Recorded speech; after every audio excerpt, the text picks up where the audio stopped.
You have no idea the amount of ignorant mess we're about to get into right now. Hello and welcome to a brand new episode of Black on Black Cinema. I'm your host Jay. I'm here with Terrence. What's up? And Micah. Hey. All right, so this is episode 88, Soul Food, which is of course the 1997, according to Wikipedia, comedy drama. It's funny. There's some funny parts to it. There's some moments I guess. You just said you were laughing when someone was diagnosed with diabetes. Okay, that's true, but I don't think that's supposed to be funny. Is this supposed to be funny? It's supposed to be a comedy drama, yes. Where would well, okay. We'll get there, I guess. So before we get into the movie, we do have a couple of 5-star reviews. But even before that, remember to go to blackandblackcinema.com/premium, sign up for our premium content. We have a number of premium shows in addition to this show, some on Seinfeld that Mike and I host, a political show, a show just on James Bond, and some other things. So, and there's some other things coming down the pipe in reference to the network that you'll find out about later. So make sure you sign up. It's $5 a month, or if you sign up for the full year, it's $50. So we do have 2 5-star reviews. The first one is from Jazim JM. The title is Read My Review. Okay, we're going to. Been listening to you guys for about a year now, and I haven't been disappointed. I think these guys are hilarious, conscious black men with responsible opinions on social issues. Forgive me if I'm spelling your names wrong. Micah, the one with the deep voice. Yeah, you did spell his name wrong. Good. That's okay. Shut up. God, you're the worst. It's hilarious and gives a great deal of humor. God damn it. The guy with the squeaky voice is cool too. I don't really know what you mean. I don't know the other guy's name, unfortunately. Yeah, that's kind of fucked up. That's, whatever. It's Terrence with an A. Shut up. Maybe because he sounds like my physics professor. But he's cool too. I'm rambling here. Just listen to one episode and you'll be hooked, guys. Okay, thank you. Which one of us sound like the physics professor? You. You're the only one left. The cheese stands alone, so it's you. The next one is from mroger74. The title is Podcast Netflix. This is one that you want to binge listen to. They almost always have something insightful to say, and not an episode goes by where you think it was a wasted listen. As with some review shows, the best episodes happen with bad movies, the classics being anything Tyler Perry related. It's true. One almost broke Micah. That is also true. Oh, yeah. Terrence, Micah, Jay, and Rob not present on picture day. I don't know what that means. As a formidable quartet with different viewpoints who still get along. I liken it to about the only positive way you could refer to a getaway drug, because through this show, I'm now hooked on TMP Studios podcast. Damn you for being good. 5 stars. Is that a getaway drug or a gateway drug? Yeah, it was probably a gateway drug. What did I read? What did I say? You said getaway drug. Oh, did I say getaway drug? Yes, you did. Like, They wrote man. getaway drug. Oh, did they? Yeah, how about that? Oh, Yeah. okay. Well, It's gateway drug, obviously. We're the marijuana of podcasting, folks. Yeah, is that how that works? is that? I guess that's how it works. None of you do drugs. I have. So anyway, this is obviously the 1997 film Soul Food. Now, what were your impressions? We'll start with Terrence and we'll go across. What were my impressions? Yeah, what's your review? What's your score? You just watched this a couple hours. I literally just watched it. This movie is it's I don't know what the hell to make of this movie. It's probably one of the cheesiest movies I've ever seen. Like, it really, really is. Like, everything was convenient. Some of the situations, I don't know. Incredible convenience out of 5. I mean, that's the whole thing. It is incredibly cheesy. It's super cheesy. Like, it's like to the point where it's just fucking corny. Yes. Like, it's just a corny ass movie. And let me ask you this: how close is it to things that happen in your family? Because I think that's probably the biggest takeaway that we're all going to probably end up talking about the most. Yeah. to things that happen in my family. Does it seem completely out of line? Not completely, but I think the writing is what caused it to be like come on, dude. That's not how shit happens. As far as a score, what, 3 chopped off legs out of 5? Like, I don't. Hey, look, That poor Big woman. Mama lost a leg Well, in her life. spoiler alert for later in the Whatever. movie. So I probably would give it. I'd probably give it a 2.5. Like my biggest issue with the movie is that cheesy factor. Like there's so many moments of characters giving these like platitudes about like, well, let me learn you about this thing. And it's like, yeah, okay. One, people don't talk like that. Like it's all. And I don't know if it's based on a play, but it feels like it's based on a play in a lot of the dialogue, which I thought was kind of weird. Yeah, that makes sense. So maybe that's what I'm feeling. I never really cared for this movie. I enjoyed the show when it was on. Was that Showtime or HBO? I think it's Showtime. Yeah. Like I actually enjoyed the show. I used to watch the show pretty regularly, but maybe it's because it just didn't have that incredible cheesy factor because they were actually developing characters over time. Yeah. But I certainly enjoyed the show more than the movie. But it's just so many platitudes, and it's like, okay, like I don't know who this movie is. This movie for black people or old black people to just That's who the movie's for. feel good That's about who like the the movie's old school thing. That's who the movie's for. The movie is for the movie is of its time, right? Right. This movie exists in a 1997 vacuum and should not necessarily be watched at any point beyond 1997. I agree. I like the soundtrack. Of course you do, because you're old and black. And you were, what, 16? I was 16. Yeah. Yeah, you were 16. That's the prime of your music Those are your life. formative years, Yeah. right?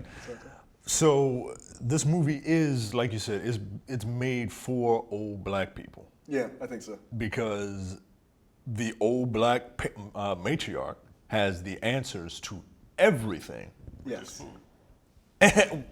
and with food. Like, No, and that it's was the answer. well, The answer was food. Well, there's an interesting viewpoint I have of this movie because This movie is just, like you guys said, it's corny, it's cheesy. I would probably give it a 2.5. It's right down the middle. It's watchable, but it's just like this is phony, yo. Like this is phony. well, there are moments in the movie. There are moments in the movie where I'm like, oh, okay, I like that scene, and then the next moment I'm like, shut up, like that, because that's what I feel. It's like, yeah, we get it. For every up, there's a down, and then eventually everything kind of balances itself out. And then the one like super major issue I have with the movie is the lesson that I think it teaches at the end. Okay, I'm very interested to see if it's the same lesson that I got I from this have movie. I mean, do we Yeah. want to just give it now? What the Yeah. lesson that, hey, eat the same food that just killed your goddamn grandmother? Thank you. That was my whole thing. It's like the entire premise of the movie is how grandma gets diabetes, Big Mama gets diabetes. She has to get her leg cut off. She goes into surgery. She ends up in a coma. She ends up coming out of the coma just for about 5 Right, minutes for like 3 minutes. to die in front of her grandson, which is really horrible and sad. Yes, it is. And the lesson that they learned from that, she has diabetes because of the food that she eats. The lesson that they learned was, we sure should keep making this food and eating it. I'm like, no, that's a terrible lesson. It's literally the cycle of death. That's what this movie should be called. Look, the food looked amazing. Oh, yeah. But don't get me wrong. Like, look, I was like getting kind of hungry. But Like that that shouldn't be an every Sunday thing. no, they were eating They fried leave chicken. Thanksgiving dinner every Sunday. Right, like that doesn't make it. Like I never, no, that doesn't work. And at that's no why- po- that's how you get diabetes. And at no point did grandma give the lesson of taking a walk after dinner or having a salad that wasn't just full of iceberg lettuce. Like, at no point did grandma give any real lessons. But that was my takeaway. I said that to my wife when we were watching. I was like, they're eating the same food that killed her. The one takeaway I got from this movie is that, well, there were a couple of things I got from it, right? If you are under the age of 79, you don't know shit about shit. No, you don't know anything. You don't know anything, right? Yeah. And ultimately, no matter how like pissed off you are at family, Right. money makes every problem go away. Yeah. Yeah. And it's funny because That's fucked up, man. it's super fucked. Like money is an overarching kind of message in this movie too. Yeah. Which is ironic because So is in the last episode we did, which was White Man's Burden. Like, money's gonna make everything all right. Like, Yeah. But I mean, no, this movie doesn't deal with racial issues. This deals with just sort of family issues. Yeah, there were no white people in this movie No, I don't think so. at all. I think maybe there might have been like a white nurse blurry in the background. In the background, possibly. But there are no white people with speaking parts. No. It was great. No, but it's actually kind of rare. I think we've only talked about. Boomerang was another one, I believe. Yeah, I think of all of the movies, this is the 88th movie we've done. I think there's only been 2 movies that it is only black people There was talking. Boomerang. What was the one? Eve's Bayou. Yeah. Did we do that? Yeah, we Yeah, did. we did Eve's Eve's Bayou. Bayou, and I think this. Yeah, 3 movies out of 88 that have literally no white people are in the movies. What about Mississippi Damned? I think the cop was the only one. Yeah, And yeah. the cop shot somebody. No, Yeah. the dude shot himself. Yeah. I think technically Boomerang had one of Strange's slaves, or all of Strange's slaves. They were were white, people. but they didn't have speaking. They didn't have speaking roles though. So that So I says guess that something, by the technically way. counts. That's kind of an interesting thing. Like, just over the crux of this entire podcast is that we've only been able to find 3 or 4 possible movies with just black people. So you know what that means? Like they all live in the White Man's Burden universe. Yes, that's fine. But yet somehow this movie still The exists. WMB universe. The WP universe. No, the WMB. Oh, MB universe. Yes. All right, so let's go through it. So the movie opens at Aunt Bird's wedding, who is played by Nia Long, and she's getting married to Lem, played by Mekhi Phifer. This scene. From the beginning of the movie, I'm like, Well, so okay, I don't so. like none of these people. Right, exactly. Like I'm already done. Like I'm already done. So what happens is at Bird's wedding, it's like, oh, everything's great, and they're all dancing, and of course it immediately opens with like this DJ, like, oh, we got music, we got dancing, we got food, and it's just giant trays of soul food, or as black people like to refer to it, food. By the way, I've only, literally in this movie, and I've only ever heard the term soul food referred to by white people about food that Black people eat. Like, oh, does your mom make soul food? She makes food. Like, we don't really call it that. And like, then there's like the cheesy dialogue, because the movie is told through the eyes of Ahmad Rashad. young Ahmad Rashad. But this kid, Ahmad, who is the young grandson in the family, and he's sort of narrating the entire story. Yeah. Which is a kind of a cool perspective, right? A kid's perspective on all of these wackadoo events that happen. Yeah. And so he's like, oh, this is my Aunt Bird, and she's getting married, and these are my parents, played by Vivica Fox, and I don't remember the guy's name. His parents are Maxine and Kenny, which in every black family there is at least one guy named Kenny, Kevin, or Keith, or something like that. Always. I definitely have a Kenny in my family. I got a Kenny in my family, but he was married into our family. Yeah, that still counts. Well, technically, I have so a is Kenny. he? Oh, technically, I do now have a Kenny in my family. Kenny in my There you family is go. married in too, but there's always a Kenny. Yeah. There's always a Kenny. So at Bird and Lem's wedding, Lem is dancing up on his ex-girlfriend I was with like, this wait. woman. She's wearing a dress. I'm like, one, you don't wear that dress to a wedding. Right. Like- That's a I'ma steal you from your wife dress. Like, get Yeah. out of here, man. Yeah, and she's dancing up on him. One, I'm like, what is Lem, the dumbest man on earth? Like, come on, man. Like, hey, come dance with me. No. 2, I'm your ex. You're not Yeah, coming why to is my your wedding. ex at your wedding? Yeah, like, no. Can I come? No. No, we're done. Maybe they were good friends afterwards. No. Yeah, clearly. Yeah, very good. Very good friends. That's No, I don't think ridiculous. so. Like, Which- nigga, which- you really trying to like get a divorce at the same damn time? Like, congratulations. I'm sorry. Which he does that, and that makes him a hypocrite later on in the movie. Yes. So I'm like, well, no, like, doubly fuck you, yo. Like, I don't like anybody in this movie. Well, but I don't like anybody in this movie. But at the same time, he's dancing up on this woman, and she was super fun, by the way. She ain't finding Nia Long. No, but Nia Long didn't look great in this movie. I didn't think so. That's because she had all them wigs on. Yeah, I didn't think so. There was a couple scenes I I thought could she look did. past that. Well, it's Nia Long, of course. I see the tree. But Nia Long's character, Bird, she's standing there talking to somebody, and her ex comes up. This piece of shit guy. I don't know what this actor's name is. He plays an asshole in every movie. The only thing I remember him from is Living Single. Wasn't he in Living Single? I have no idea. Probably. All them light-skinned dudes look Light-skinned alike to dude, me. look like Demetrius. As soon as I saw him, like, okay. He's the same guy. Same. But this guy comes up and he's like, oh, and he's that like bad guy, smooth character of the night. Like you said, Like this he's movie. fucking corny. He's wearing like a comes in with Steve the Harvey suit. the long jacket. He's got like leather gloves on through the whole movie. I'm like, come on, nigga, really? He's a supervillain. Like like there is nobody. At no point do you think, gee, I wonder if he's a good guy. Like as soon as he shows up, you're like this he's guy's an bad. asshole. I mean, he might as well have had his own like theme music, like dun, dun, dun. Like he was so evil looking. He shows up and he's like, oh, here's some money for your wedding. But he doesn't just give her the money. Like they're doing like the pin the dollars on the bride thing, which is very Southern. And he like puts it in the dress. Yeah. Like at what point, if I'm Lem, I wouldn't be dancing with my ex. She wouldn't have been there. I would have been taking a tray, spoiler alert for later in the movie, and beating that guy over the head with it. Are you kidding me? But she's just like, oh, you're terrible, but but thank you. And I'm like, no, that's unacceptable. Like that's unacceptable behavior. So immediately I'm like, this couple ain't shit. Like the two of them ain't shit together. Congratulations. You found each other. Two puzzle pieces of ain't shit people together.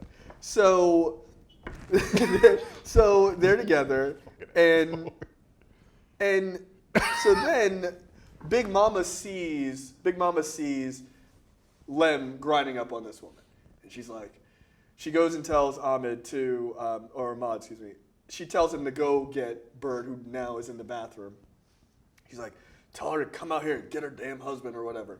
So as Ahmad is going to do that, I guess Big Mama goes to like confront Lem or like to diffuse the situation by then going to dance with Lem so he stopped grinding up on this woman who clearly wants to still fuck him on his wedding day.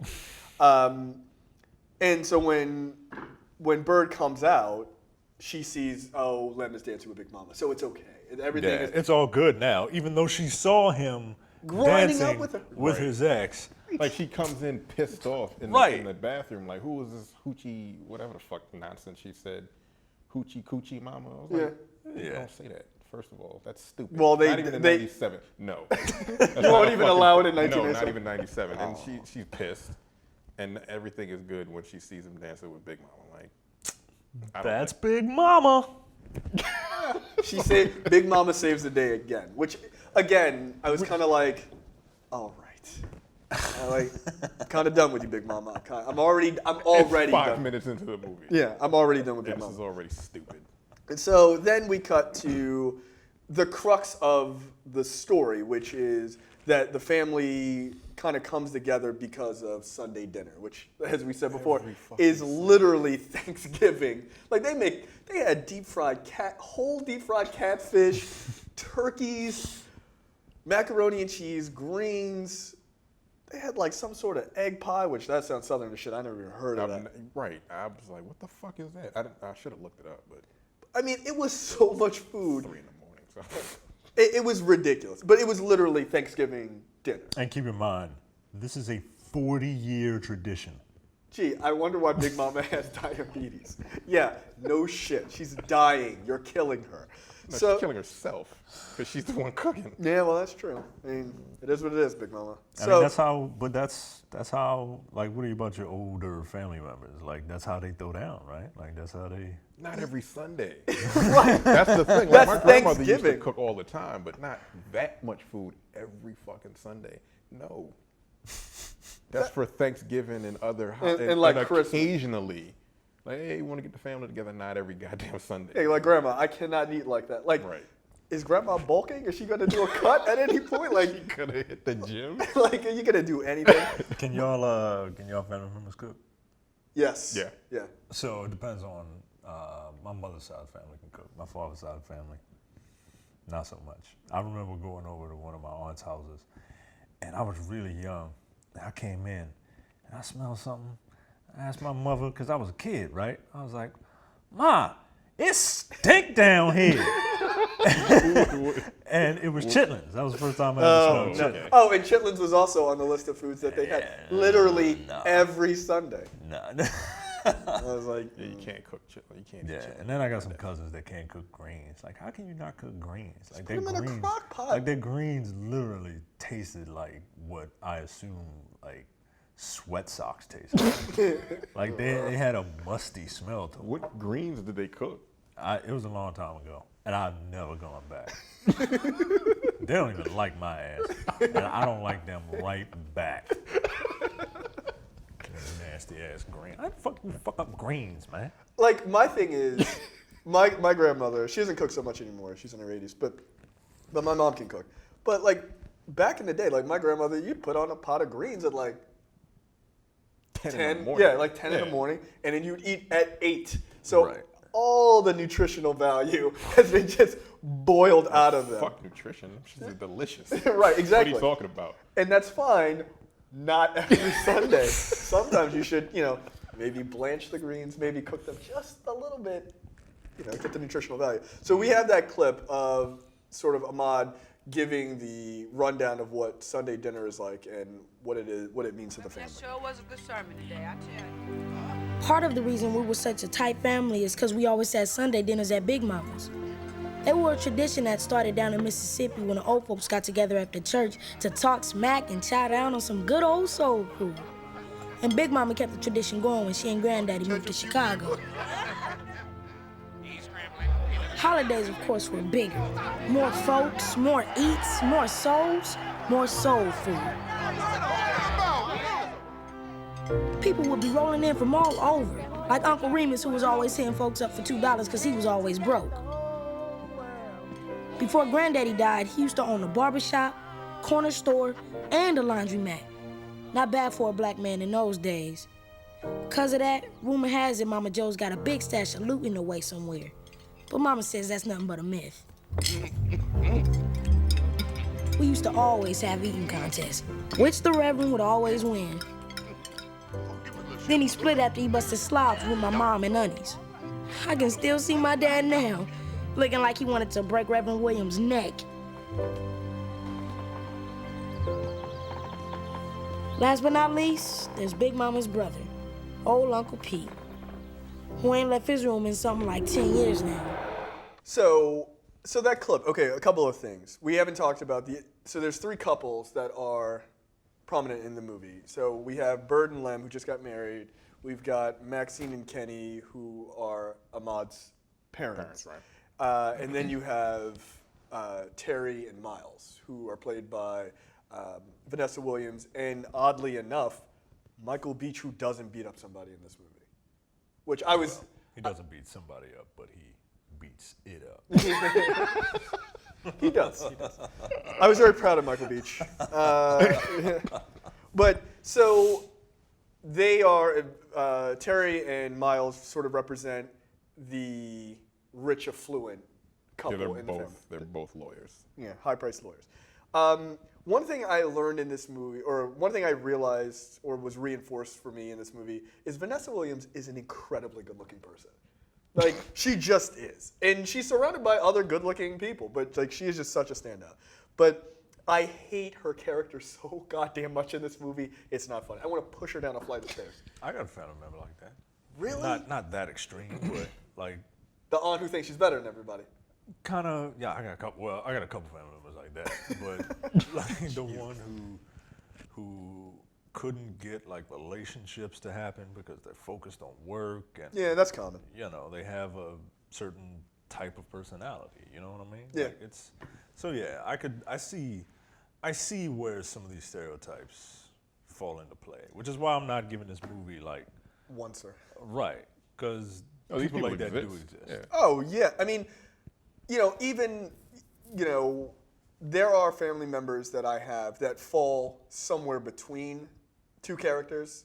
Like as much as I don't like Teri, she's the most realistic one.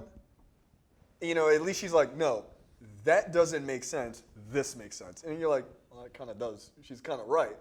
Now, sometimes the way she delivers it. Is the right word. I think practical.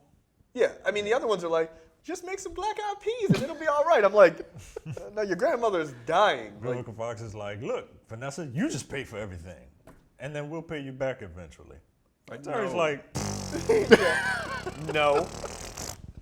Yeah, and that would be the practical, reasonable person. Like, no, I don't trust you. Giving out enough loans. yeah. Yeah, like no. So as much as I didn't like the character, it's not that I like the character's an asshole, but she did have some practical moments. Also, there is the creepy sexual kind of predator reverend. It was like, well, that seems accurate. That guy's a pervert, man. Yeah, like this guy is all over these women. He's like, at one point he says, oh, you know, there sure is a lot of like beautiful legs. He goes to say under the table, but then he corrects himself, says on the table, talking about like the chicken. Yeah. But like he's clearly like, he's just a skeevy dude. Yeah. And it's like, oh, that's supposed to be funny. I'm like, but that's a stereotype, I guess. I've never met any pastors who are like that bad. Oh, okay, I was gonna say, your mom goes to a church. No, she stopped going there. Really? Yeah. Jamal Bryant's church? We'll just call it out. Who gives a shit? That guy's a piece of shit. Who cares? Jamal Bryant is a giant hypocrite. He's a giant hypocrite. Yes, he is. Yeah, he is. I hope you listen to this podcast. Donate to the show. What's that? Donate to the show. Yeah, donate to the show, Jamal Bryant. Money, nigga. Yeah. How about you donate $280? $283. Like, I need exactly this amount so I can buy a new PlayStation. So I was going to clip it out. I decided not to. But immediately following the whole, like, this is what Sunday dinner is, that whole clip, there is a moment where Big Mama and the three daughters, Teri, Bird, and Maxine, are in the kitchen cooking. And they're like, oh, why do we make ham hocks? And Big Mama has one of these platitudes, and she's like, well, back in slavery times, this is how we had to use the food that we had. I'm like, yeah, we know. Like, we know. We get it. Like, it was a platitude that just didn't need to exist in the movie. Yeah, but like, I get it. You eat the part of the pig that nobody else wanted because back in slavery. Yeah, I don't eat slave food, guys. I'm not a slave. Like, I'm not going to eat fucking pig guts. Do you, you still eat pork, though, right? Oh, yeah, I still eat pork. All right, come on now. I'm not crazy. Right. Like, we made it out. Look, I was talking with someone yesterday who was like, oh, yeah, I don't eat pork. And then his wife was like, you eat bacon cheeseburgers. Well, that's different. I don't eat it by itself. I eat it on things. Like, Shut up. My father does that. Like, if it's next to beef, if it's next to a meat or vegetable that you do eat, then it somehow cancels it out. Well, I'm just trying to taste it to make sure it's good for you. Yeah, right. Make sure it's not bad.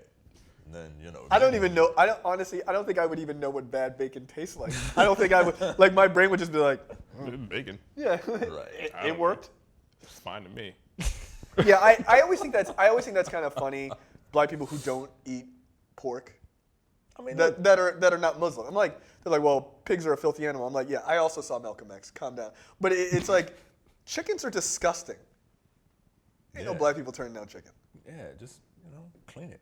Yeah, look, that pig is gonna taste just fine if you just clean it up.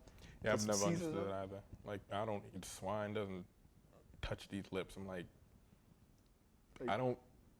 Why would I care? Like, that doesn't make any sense, bro. The swine did touch those lips. Damn. Oops. No. That's messed up. That doesn't compute. Like, I never really understood it. Like, they're filthy animals. Like, well. Yeah. Yeah, every animal.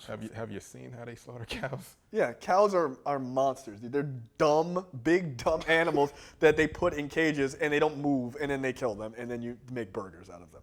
Yeah, they're beautiful. They're so majestic as they're running across the grasslands. Like, if you don't eat pork, then you might as well be a vegetarian. Yeah. That's my If your argument is that pork is, you don't eat it because it's a filthy animal, that's fine. Don't eat any meat then. Yeah, get out of my face. Yeah. Me, I will eat anything. I will eat any animal that exists if it is cooked properly. Anything. Clearly. Yeah. I had kangaroo. It was delicious. It's good. I don't want to try kangaroo. No? I want to try gator. No, I've I've had had gator before. I actually had, I think I told you guys this. I went to a restaurant with my wife and 2 friends of ours, and we were all it was like a sharing plates kind of place. We literally had a meal where there was 19 different animals that we got. Everything was delicious. It's like, bring me the entire. Can you name them? Like, can I name them? Let's see. All of the animal kingdom.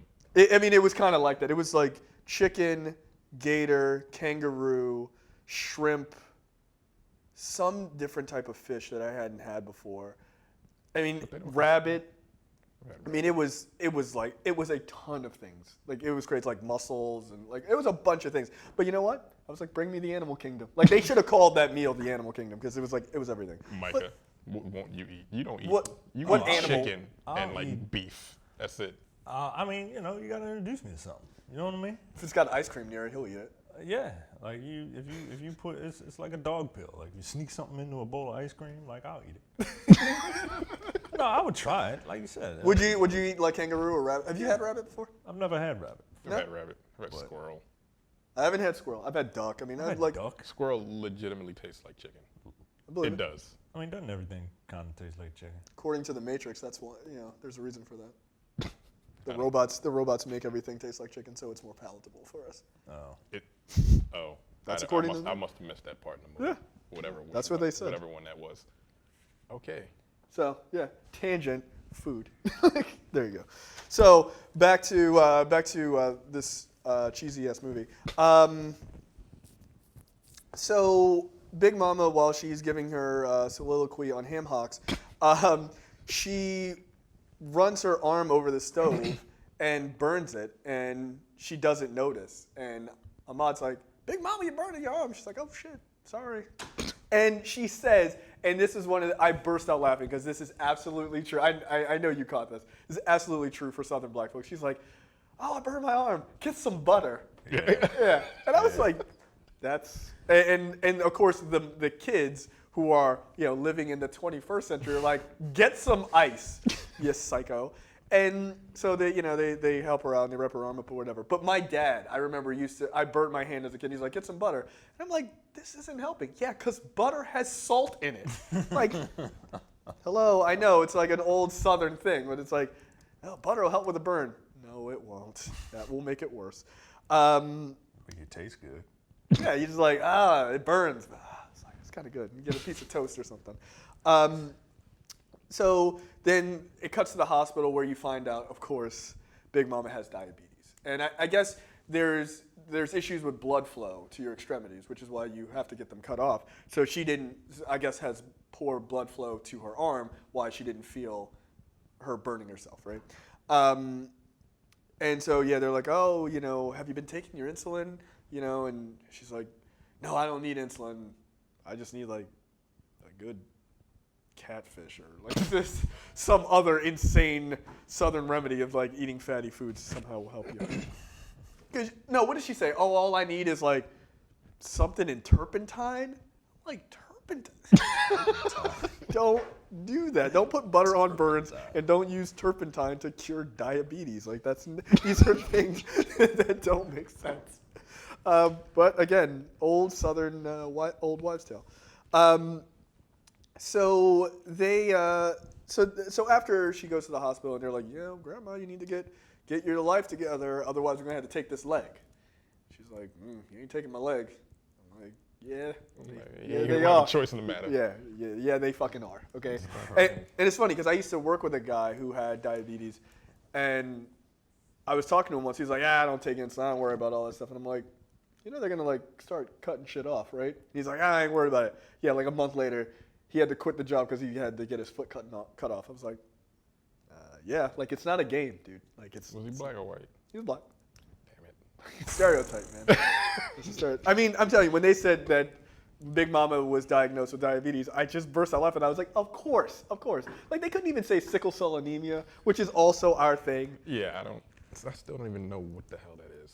I think Your blood cells aren't into like sickles or right, something. and then it hurts. Does it hurt? Like I don't know. It sounds like it's painful. Like they call it sickle cell. It makes your eyes turn yellow, and then you die. Because you have That's all I know jaundice. about it. You have jaundice, right? Yeah. I don't know. awful. I think we suffer from that less now. Yeah, I haven't heard too many people. The last person I heard that had it was one of the dudes from what's the hip hop group? Full Force? This nigga. Oh, you mean what's his name? Damn it. That just died. I don't know. Didn't Fife die? I thought Fife had sickle cell. Wasn't that his whole thing? I don't know. He may have diabetes. I don't know. I don't know. I can't That's remember. People know what I'm talking about. I have no idea. It'll come to you in the next episode. Yeah, and you'd be like, aha, sickle cell, like that's random. So then we find out that it was sort of like hinted at that Teri and Maxine don't get along. Vanessa Williams and Vivica Fox's characters. Which also something I learned about myself. I really don't like Vivica Fox in almost anything. She overacts. She doesn't have a lot of range. Like she tends to play Mobb Deep. Thank you. You're welcome. You got it way faster than I thought you would. One of those guys. Anyway, go ahead. She tends to play the same role in literally everything. Like go back in your mental Rolodex and think about Kill Bill and Independence Day and Soul Food and the next movie we're gonna do. Right. Like they're all the same. Yeah, no, absolutely. And that's the thing is, after watching both of those movies back to back, it was kind of like, no, like as an actress, I'm not a fan. I'm just not a fan. And then if you see her, you know, in regular life, so to speak, like not in film, Right. she acts the same way. Yeah, So it's not really acting. it's not really acting. She's just chilling. It's the Leslie Jones school of acting. I mean, Leslie Jones is kind of who she is, and then that's who she is on film. Yeah. I mean, for better or for worse, and it is what it is. So you find out the reason why Teri and Maxine don't get along, which is Teri was dating Kenny back in the day, and Kenny left her for Maxine. And obviously Kenny and Maxine are married now. And he did it in a fucked up way, which is why I'm like, well, fuck these two characters. So you want to talk about that? Well, because the Ahmad Rashad goes and he talks about how Teri and Kenny used to date, and they do a flashback, which is supposed to be, you know, part of the comedy. I'm trying to point out the comedy bits in this comedy I drama. appreciate you doing that. Oh, because I need him. I didn't laugh at this movie. And they're at like a roller skating rink. Right. And, Which unabashedly black. Oh, that's black as shit. Yeah, it's just black as shit. It is. And Like if there were any open, I would go now. Right, just leave the podcast. I gotta go, guys. There's a skate rink somewhere. Shake and bake, which is what it is in Baltimore. And Vivica Fox comes along and she's like, you know, being Vivica Fox, and Kenny's like, gotta get me some of that. Would you break up with Vanessa Williams for Vivica Fox? Well, I wouldn't break up with a woman to date her sister. No, I wouldn't do that. Yeah, that's not. Well, and it was funny because it wasn't to date her. It was he just to fuck her. Yeah, he just slept with her, Yeah, and then no, they I ended up wouldn't do together. that. I wouldn't do that. But no, I wouldn't have. I don't think I would have sacrificed the joys of being with Vanessa Williams. And how for about Vivica Fox? I don't have a sister anymore. Like if I'm Vanessa Williams. Oh no, yeah, no, you're done. You're Yeah. done. But she's still your sister. So? Right. No, man. She's much easier to write off for me. Like that's an even bigger betrayal. Yeah. You know I what I think mean? of Because all of the cheating scenarios. It would be one thing if Teri and Kenny broke up and then Kenny started dating her. Yeah, that's the difference. Right? Kenny fucking her is the reason why they broke up, and now they're married. Yeah, and I now would they're have some married. I would have some kind of problem with it. Yeah, I But- think so. I'm damaged. I know. Well, then I'm as if not more damaged because I didn't think Vanessa Williams' character kicked her sister's ass enough in the street. See, but I didn't like Vanessa Williams' character either. Oh, I didn't no. like anybody in this movie. No. I didn't like anybody in this movie, not even the grandmother, because she was like, ain't nobody taking my leg. Like, You have no just choice in the matter. just put some butter on my leg, it'll be fine. Like, that shit doesn't make sense. So I don't like you now. She's not a logical character. Like no one is logical in this movie. Just pour some turpentine and Robitussin on it, and I'll be good. And look, I get it, right? I get it. Like, that's a cliche that old black people, like, it's not even a cliche. That's the truth. It's the truth. That's right now. Like, I had a cousin who died because she was too scared to go to the hospital, and she ended up, getting cancer and dying from it, right? But that's something that we have to work on as a community. Yeah, I mean that's the thing, and we can take a tangent there for a second. Like I think we talked about sort of mental health at one point in an episode, but we are as a people, as a community, like we have a real problem with doctors, and I think some of it stems back from, well, one, I think some of it stems from money because medical care is just expensive and we don't have the money as much as maybe we should, but I think another part of it is there is sort of an ingrained thought process over decades of like there were terrible experiments done on black folks, with... They're literally scared to go to the doctor. Yes. My cousin's rationale was, I don't want to go to the doctors because that's where people go to die. Yeah, I hear it all the time. I mean, look, my grown-ass uncle, like he was in the Navy, worked on a submarine, crazier than a fucking shithouse rat. Like he is. I love him to death. But he's scared to death of hospitals. He is. And I'm like, dude, you could fight anybody who tried to do anything to you. They're not going to hold you down and do anything. He's terrified of hospitals. But I'm not terrified of hospitals. I just don't like them. Like you better be on death's door for him to come visit you. Like look, they're reading him his last rites. Like, okay, I will come for 30 minutes. And I gotta bounce. And I gotta get the hell out of here. But I mean, that notion of like hospitals are where people go to die. I mean, I think a lot of people believe that, but I think we have a special viewpoint of like how scary that is. And again, some of it is, I mean, there were experiments like not in the 1800s, not that long ago, in like the 1960s, experiments on black folks with like STDs and allowing them to, oh, you have syphilis, we're not gonna treat it just to see what would happen. The Tuskegee experiments. I mean, there's a lot of things that go into the reasons why we have those feelings about things and where those old wives' tales show up. But do you think that's not our generation? No, I think it's less. I think it's less. We're like, shit, I need to take a mental health day. Yes. Like, we're at the point where like, nah, this job is too fucking stressful. I'm taking off. Half of that is just them niggas just being lazy. Of course. I'm affected by all this shit too, but I'm not taking off of work. I took off work, but that's because I had schoolwork to do. I had a project. I took off work for other reasons because I wasn't trying to be around cops. Yeah, well, you had to work next time. I get it. I really do. But I do think. But like hospitals in general now, I don't think we have a problem going to the hospital. I don't know, man. I think it's class. I think it's class. And really? Even people our now. age? Yeah, even now. I think it's class. I think people who are, I'm stereotyping from, my own personal experiences, but people who are. That's what we do here. People who are lesser. I'm not empathetic enough to call them something. What, you mean like just financially lower on the totem pole? Yeah. That would be the only reason that I can think of now. Like you just don't have, like you said, you don't have the money, and I know how much fucking health insurance costs. Right. Yeah, and I've seen a lot of situations. But I imagine that even if they did, like they wouldn't even walk in a patient first. Right. You know what I mean? Well, and like this idea that if I go to the doctors or patient first or what have you, if I go, they're gonna find something. They're gonna find something, and I'm going to have to pay for this stuff. I'm going to have to find out that I have cancer. I'm going to have to find out I have diabetes or whatever. Well, if I don't stick go, my head in the ground. Yeah, like an ostrich, or whatever fucking bird it is. If I just do that, is it an ostrich? Yeah. Yes. Okay, I couldn't remember. You would eat the thing, but I have eaten ostrich. You wouldn't see it coming. Yeah, exactly. Kill it.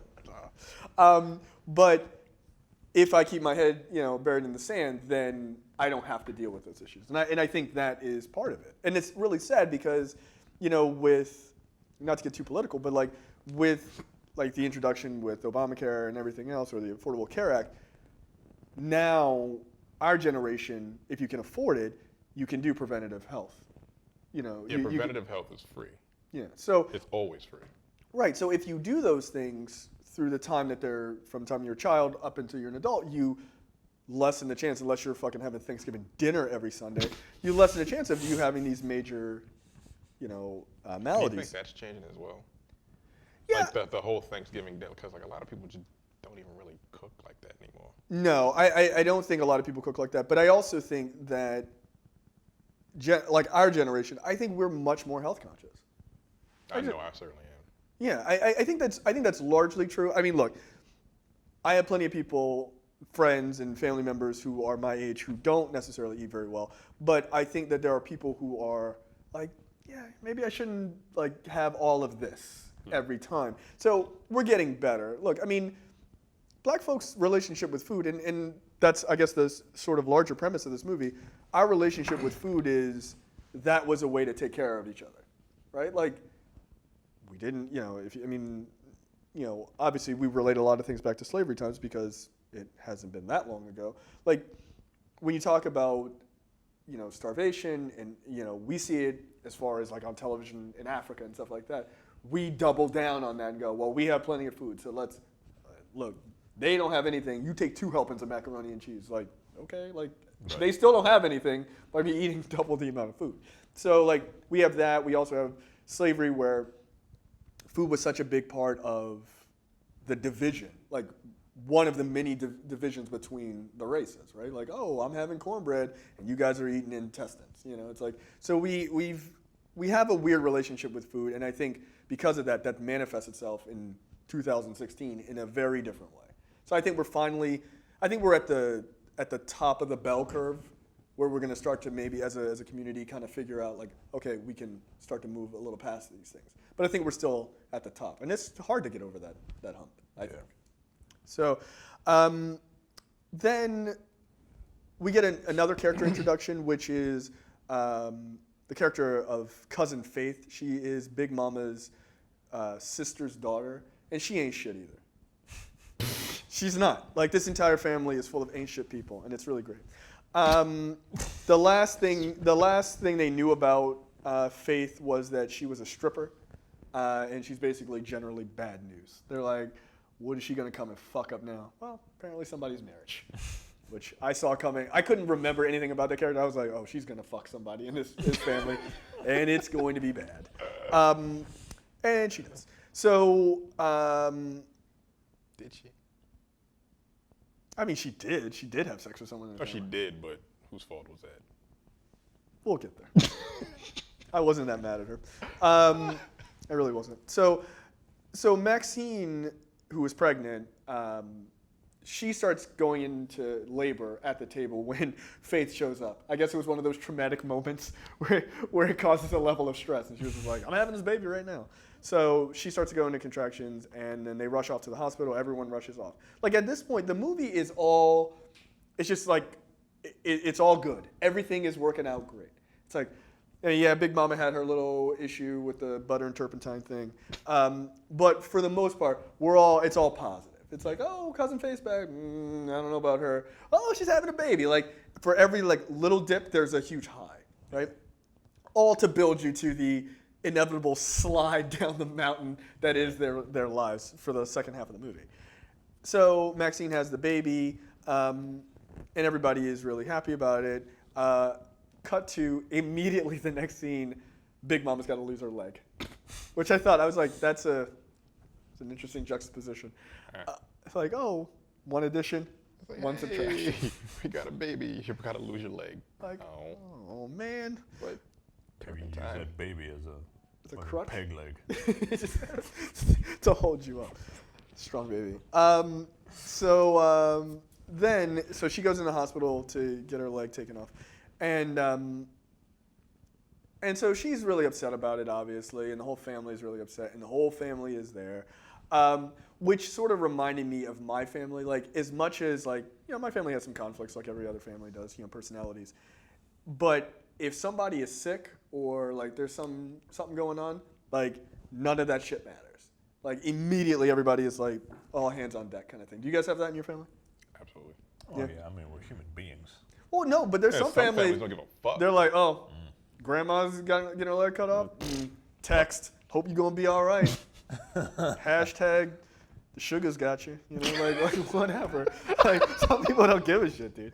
I think there's probably more families like that than families that will drop everything. Oh, like shit. I honestly do, which is actually kind of sad. Yeah, But I think remember when my grandmother was in the hospital. We got the phone call at 3 in the morning. Yep, I've had that call. And we jumped in the car and went to New York. Yeah. And within like 15 minutes. And we were in New York in like 3 hours. And because her heart like exploded or some shit like that. Did she die then? Or Not then, no. Like 2 years later, unfortunately. But yeah, like we wouldn't drop everything. We woke the fuck up. Right. It was like, hey, grandma's in the hospital. It was like, oh shit. We jumped Gone. in the car, we were there. It's kind of interesting because, and I can only speak for like my family definitively, but it seems to me it's interesting that how much the black family has been broken up and destroyed over time on purpose and not on purpose, just through circumstances in American history. It's interesting that how strong knit a black family can be through all of that. You know what I mean? Like, and it seems to be extremes. It's either super strong knit where it's like, it's 3 in the morning, we're going to New York kind of thing, or it's completely dissolved. There doesn't ever seem to be a middle ground. From like the people that I know and the families that I know, and especially my family, like I don't give a shit what is happening. If somebody is sick, like majorly sick, like hospital sick, doesn't fucking matter. Right. Like, and I mean, I remember my grandmother got sick a number of years ago. My wife and I were like out to dinner or something, and we were like coming home like fairly late. It was like 1 in the morning. Like we had been like drinking or like whatever. It was like the most sobering moments. Like my mom calling me like, grandma's in the hospital. I was just like all the alcohol was like gone, and I was like, all right, we're on our way to the cops hospital. pulling you over when you had been drinking. Like, oh shit, I got a sober bro. Yeah, exactly. But it was like that moment. Yeah. But it didn't matter that I had to be to work the next day or whatever I had going on. Like it just didn't matter. Right. So like that part of the black dynamic or the black family dynamic, I really appreciated in the movie. And there are a couple moments like that I did appreciate. I was like, yeah, like that shit's true. And like that I think are those moments why the movie is so revered for so many people, where they're just like, well, that's my family. Right. Yeah. And then it's like, then there are other moments I'm like, that is not my family. Like that shit is unacceptable. So Big Mama goes in for surgery. Then we see that we get a scene of Samuel. Is that his name? Or Samuel? Samuel. Which one is that? The Demetrius looking dude. The He'll listen to this. He'll know. God damn. So this dude shows up at Bird. Bird runs a hair salon. Everybody has very stereotypical black jobs, which I actually appreciate. It's kind of funny. So Bird runs a hair salon, and he shows up. He's her ex, and he's the guy who stuffed the money in her dress at her wedding day. And so he comes there, and this guy is the skeeviest dude on earth. And he's like, oh, I heard you. He's like, oh, I bought you this bracelet, because I know your man can't buy you the finer things in life because him just coming out of jail and everything else. And she takes the bracelet. Now, Micah, you're fairly newly married. How long have you and your wife been married? 8 months. Yeah, 8 months. 8 months. If your wife... Look at this nigga face. Like, yo, How, on a scale of 1 to throwing your tablet, like you did in the last episode, on a scale of 1 to hope that, it's not broken. that. how mad would you be? That mad? 10 times that. But she didn't do anything. She just accepted a gift from a friend. Yeah, she did something. She accepted a gift. Look. I feel like it's emotional cheating. Look. I'm very insecure. Are you? I'm full of jealousy and a little bit of rage. Really? I feel like your ratios might be off just a little bit. A little bit of rage. No, man. No, I don't like that. Don't do that. Don't. I like how even when we were describing the scene, you were immediate. You were like, I don't like where this scene's going. Yeah. No. Like, look. Don't take the bracelet. Yeah, just don't take the bracelet. Yeah. Just don't. Nah, I would have been pissed. And look, later on in the movie, Lem's reaction to that bracelet, he was justified. I mean, Look, that entire scene was justified to me. We'll get there. But yeah, so he gives her this bracelet. And he's like, oh, you know, your new husband's poor. He ain't shit. So here, take this. why would you take it, yo? Why would you take it? I just don't understand. Because Bird was used to, quote unquote, the finer things in life, whatever. But you chose to be with a guy you know is an ex-con. He doesn't have a lot of money, but he's a good guy. Like, isn't that more important than just material items? Right. Yeah, that's what she chose. Right, you But she chose still that. took the bracelet. Well, how would you Like, feel? I don't- How would you feel if you were married to somebody and they did that? I'd be a little upset. Yeah. Yo, I'd be so fucking pissed. I'd be a Yo, little one of my upset. wife's. By one the of my way, wife's- rage an was ex?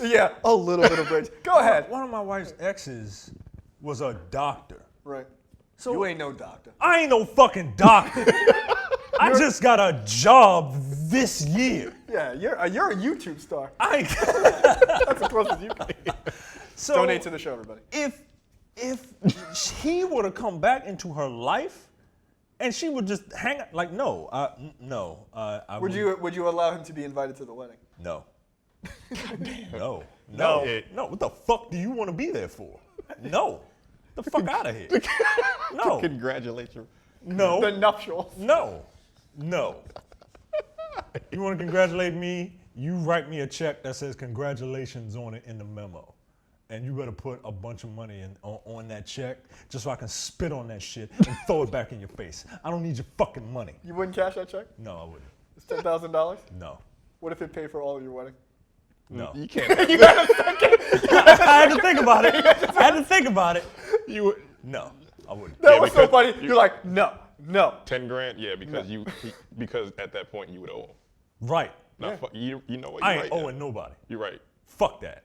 Yeah, I mean, your wife just goes out to dinner with him once. No, fuck you, yo. Fuck you.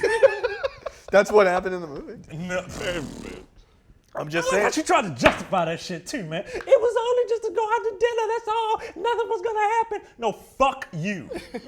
Fuck you. Would that be grounds for divorce? Come on. That's a little bit much. Is it? Divorce? Is it? You know don't what? have a talking to. Yeah, like it would be grounds for some serious counseling. I would say that. Yeah, for me, like I would flip out. Like I'm a pretty mild-mannered person. I would flip out. You know me. I'm an insane person. Undercover. Yeah. I'm an insane person. So like, Undercover? Nigga, shut up. Under a see-through cover? well, I don't throw my iPad. But well. I guess I care more about my technology. I need a reason to get another one. Every episode. This is not bad. Breaking This is not bad too. I need an upgrade. I know mine's getting kind of slow. Yeah. Actually, I'm not married, so I don't have.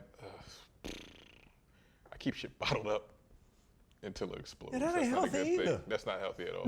Yeah, why don't I'm you trying just to learn how to not do that. Yeah, I mean, So bottling up your anger or eating Thanksgiving dinner every Sunday equally not as good for you.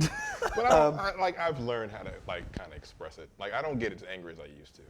But that situation, if an ex decided to give my wife a bracelet, don't take the fucking bracelet. Yo, 'Cause you take that fucking bracelet. I'm gonna have a couple bracelets of my own. Like I think I would flip out.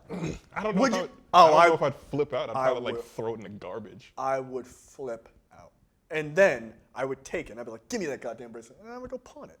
And I'd go buy myself something nice, an iPad 3. Fuck you. iPad Pro. I whatever, really don't know what I $600. would do. I would be pissed. I would be pretty absolutely livid. pissed. I would actually probably take the bracelet. I would find out where that person lived. I would go knock on their door. I would punch them in the face, and then I would throw the bracelet down and I would leave. That's it. Yeah, I'd probably do That's more than assault. punch. Yeah, I know. Okay. Worth it. Yeah, mild-mannered J.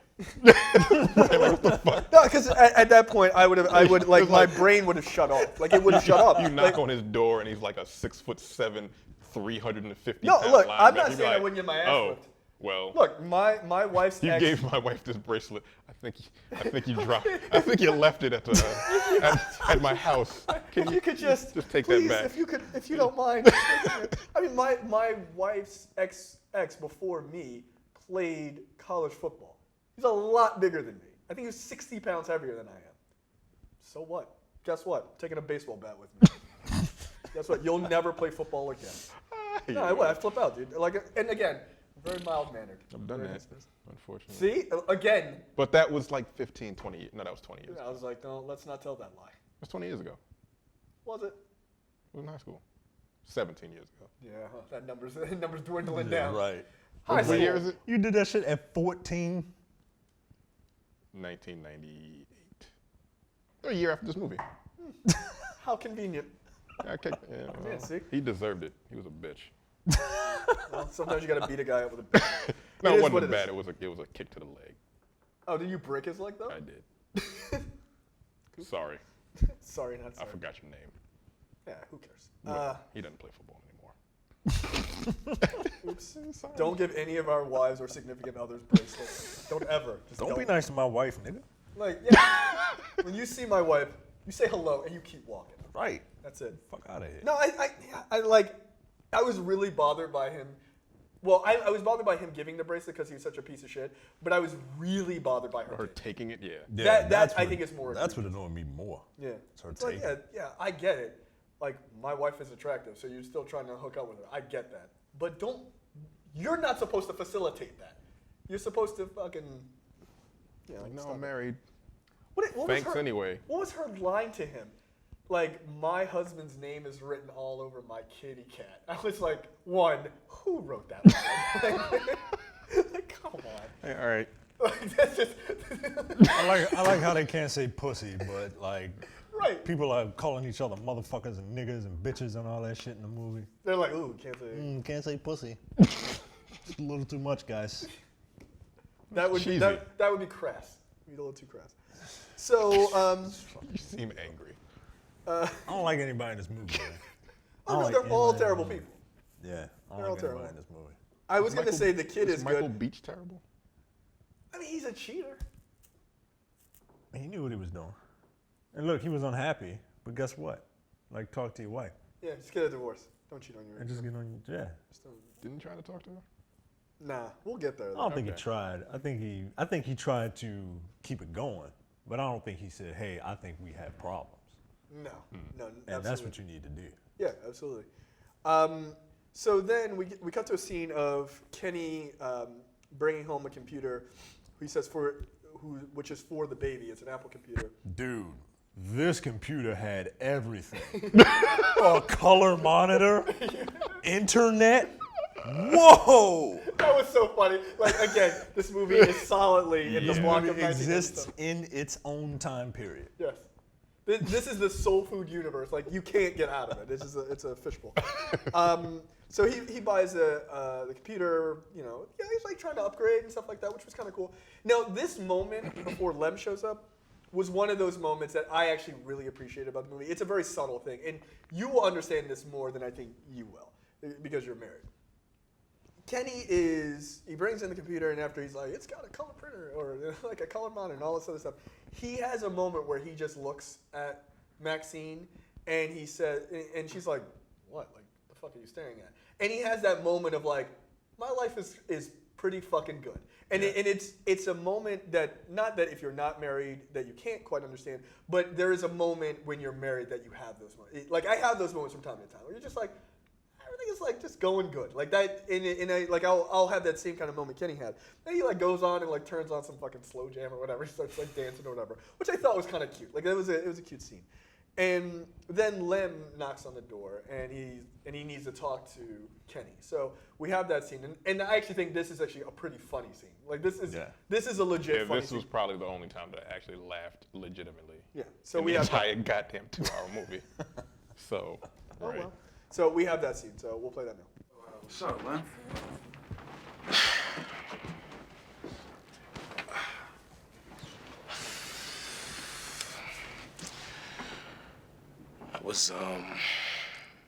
I was fired from my job today. I lied on my application. They ask if you ever been convicted, and I checked no. See, Kenny, man, you and Miles, man, y'all got yourselves together on the job, too. I was just hoping if you knew anybody or of any job openings, man, I'll do anything. No, man, we'll find you something, all right? Cool, man. Thanks, man. So now the only thing is I gotta find a way to explain this to Bird. What? She's high maintenance, you know. I mean, she walks around the house in Chanel sandals and shit like that, and I don't want to make it seem like I'm living off of her. No. You don't want to tell her, man. Why not? Because you ain't got a job. Nah, you don't want to tell a woman. A black woman. Especially a black woman. You ain't got a J-O-B. It's all right for them to lie around the house, but shoot, let a man. A brother. Especially a brother.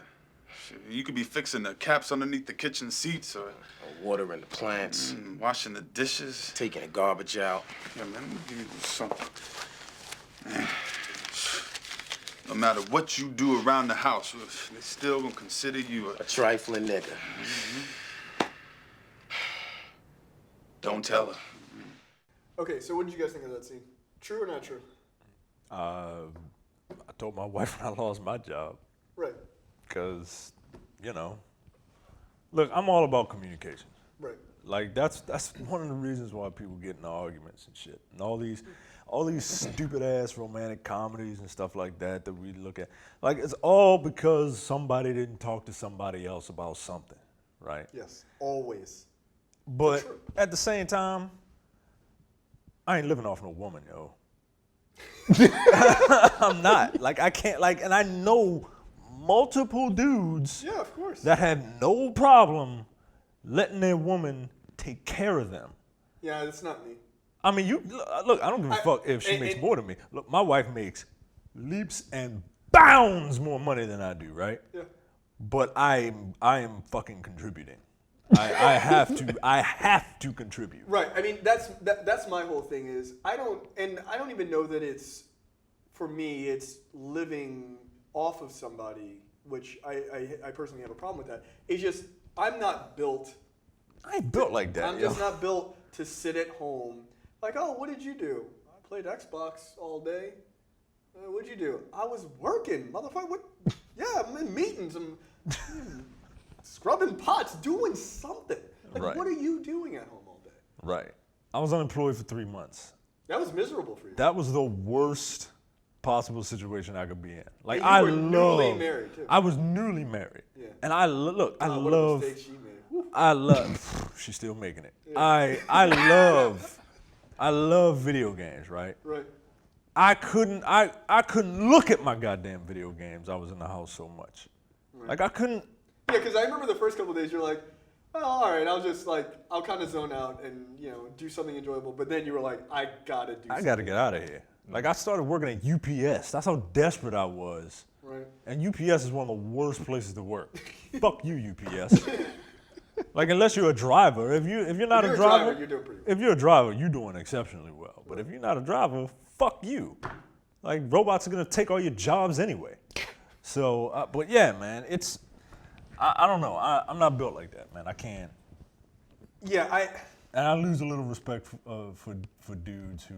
I lose a lot of respect. Let me rephrase that, and because I don't want to make it like a sexist issue. I lose a lot of respect for people who sit at home and don't contribute anything. And that's not to say like if you are a stay-at-home parent, that's a completely different story, right? That's not like, well, I'm working a job, but you're at home hanging out, taking care of 4 kids. No, that's a job. Like that's a job with no breaks. Right. Right. It's not like you and a baby are just chilling, watching fucking TV all day. I mean, when they're an infant, yes, but still, that's still work. Right. Like, you still have a human being you're taking care of. That's a different story. But if you're just at home, not doing shit, like, oh, good luck, have a great day, and then they go off to work, and they're like, whew, sure was hard, and you're like, yeah, sure was.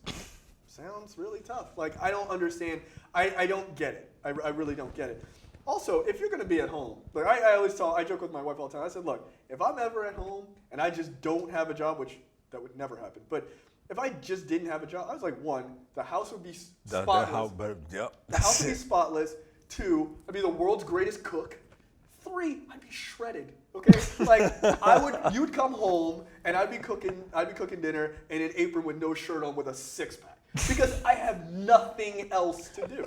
Go to the gym for 2 hours, make sure my diet is on point, and then I make sure you had a perfectly relaxing evening. What do you need? You need a massage or whatever? Because I ain't doing shit all day. Yeah. But come on, man, get a job, do something. But that house better be clean. Yeah. Get out of here, man. Get out of here. But so I thought it was an interesting conversation, and they're especially like that whole idea of like you can't tell a black woman that you don't have a job. Like that's just kind of true. Like you can't just be dating somebody like, oh yeah, by the way, I ain't no job. Like, well, this will be our first and last time. Like that's it. Like this is the game over. Is that true though? Because like black women. Well, black women tend to hold it down for us. Exactly. That's what I was about. That's what I'm about to say. Like they tend Don't. to, like if you don't. That's why he said don't tell her. But if you don't have any aspirations to get a job, that's when the shit starts. Like if you don't have one, and you're trying, that's a little different than just saying, have a nice day at work, honey. Let me drop you off at work so I can take your fucking car. Yeah, in your car. Like right. that's different. Jody. Yeah, exactly. Right, exactly. So, baby boy. but like I said, they'll give you the time you need, but if they see you not doing shit, get the fuck out. Yeah. Like at least he was trying. Like he could have told his wife, look, I lost my job. Yeah, and I'm working on it. I mean, like it wasn't like when you lost your job. It was like I lost my job. By the way, I'm getting this new Xbox game. It's gonna be awesome. Like, no, Like no. that's not how this is gonna work, bro. No, but that was a real. I mean, I have to imagine. I don't know this, but that's a real test for a marriage in the beginning. Yeah, like right in the beginning. Yeah. Like I lost my job a month before we got married. That's nuts. So I've only been out of a job for 7 days, and it made me insane. It made me insane. I was just like, fuck. And I was used to working 2 jobs. You know what I mean? Yeah, you're like Jamaican. For the longest time, I had 2 jobs. That other job. I mean, Nigga, that shit ain't count. It didn't count, but yeah, I'm counting. It afforded your video game habit. Right. Like literally, that was the only reason. That was the only reason I had it. But, and I met some nice people. There you go. Did you? I'm one of the nicest guys you'll ever meet. Let's just move right on. I'm one of the nicest guys you ever meet. Yeah, I beat that nigga's ass with a baseball bat when I was 14 years old. Where'd the baseball bat come from? That's the story we're telling here, right there. Like I didn't have I have one in my car actually. Yeah, again, that's the story we're telling. Like every story has a bit of exaggeration. Every good story does. Terrence killed a guy. Anyway, so one of the other parts of that scene that I actually wrote down, which is the whole ban the box thing, right? Which is this nationwide or a number of statewide initiative to remove the idea of you having to check the box when you apply for a job to say that you were a convicted felon, right? Because once you are a convicted felon, you basically get screwed because the second you check that, most jobs go, oh, that's cool, and they toss your application. What are your thoughts on that? Should that be removed? Do you think that does? Do you think it does more harm than good, or vice versa? I think we spoke about this on a previous episode, but it was the Mac? The Mac, I believe. Yeah, it depends on what the crime is. Like maybe say like, have you ever been convicted of, raping a kid? Right. Or rape. So you would have like a box that quantified what it was you actually I feel did. like that wouldn't go over well. Like at that point, you just kind be of like, fascist fucking world I throw the live in. goddamn. You might as well throw the It's like application away. There's a separate page of all of the possible crimes. Like, not this. Yeah, and then Petty larceny. depending on what it is, you might as well just throw the application away your goddamn self. Yep. Yeah. Like, well, hey, save everybody some time. right? Oh, that's Because you just wasted your fucking time. I mean, I think banning the box makes sense. I agree Yeah, with banning sure. the box because like some people, you got caught up. It wasn't necessarily your fault, but you got caught up anyway. And you check that box, it's a wrap. Like they're just not gonna look at it. Right, and it's funny because the entire notion of, hey, you've been to jail, you've served your time, you've done your thing, but we're gonna let you out, and you need to be a productive member of society. But you never give anybody an opportunity to become a productive member of society. Because look, we talked about this a little bit on the Mac. Like, if I see that on an application, my immediate thought is, like, it's not rape or murder. My immediate thought is, you're gonna steal all my shit. This is my immediate thought, and that's not.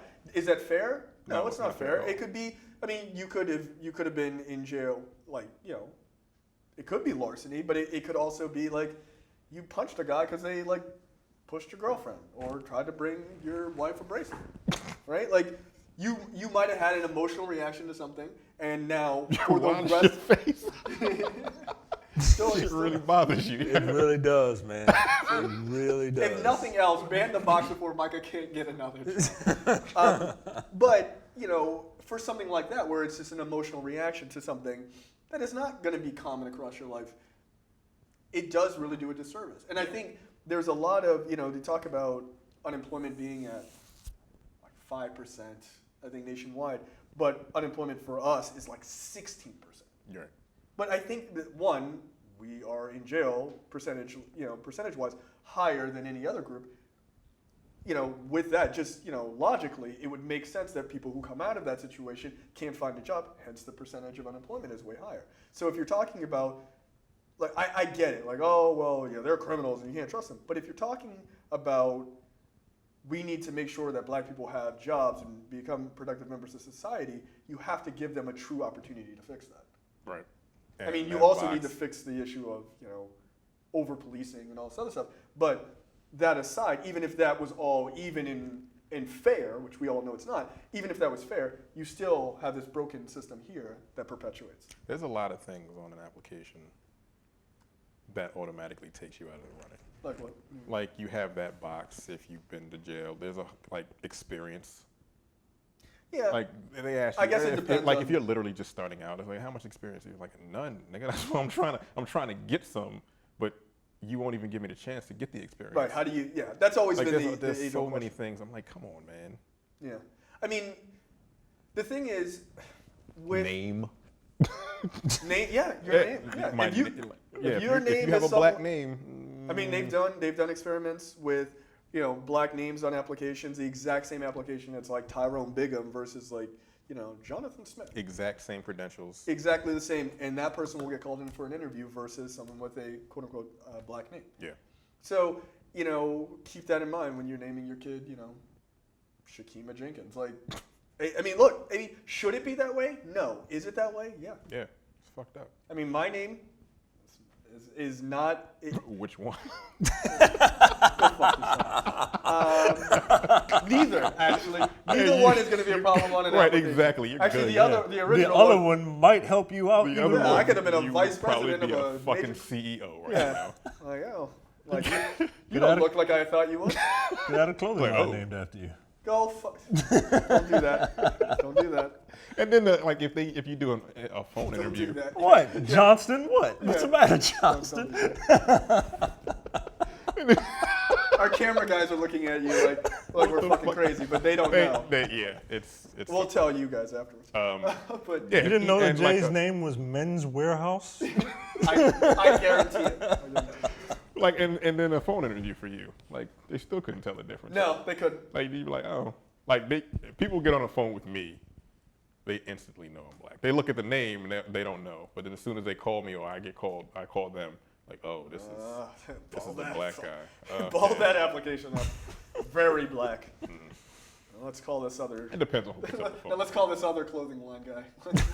But it depends on if it's a woman. Then then it works out for you. yeah. Like, oh, hey. Just do the interview in falsetto. I was, Hi, everybody. you got the job. No. Do you know Earth, No Wind & falsetto needed. Wait, do you know Earth, Wind & Fire? I'm sure you. Oh, I have to. It depends on Do you what have I'm the, doing. like a business voice? Oh yeah, absolutely I do. Oh, fuck that.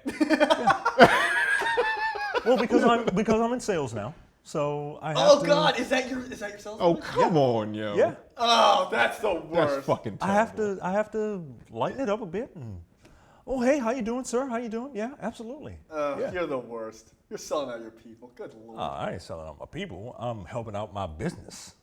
Yeah, all right, fair enough. So I don't change. I my wouldn't. voice. I Like, don't change my voice for work, but that's. I have a way. You I don't mean- have to. Yeah. What are you gonna do for your work? Hey everybody, how you doing? That would be funny. I go the opposite way. Like I tend to get a little deeper on the phone. It depends on who I'm talking to. Like if I'm talking to my wife, I'll use this voice. But then if I have to make a sales call, like some people Do you really lighten it up like that? Yeah, some That's people, fucking some weird, people, man. some people Hey, have. everybody. Because I have to pitch this to someone, and I have Right. to, I can't just be like, yeah, you want to buy this thing, right? If you don't buy this thing, I'm coming for you. Well, just use your same voice. You but actually just might with- get more sales. Oh, yeah. No, you just use the same voice I'll with take like 10. different language. Like, why do you have to lighten it up? Because it's something that It's more threatening. you're kind of trained to do. That's fucking bullshit, man.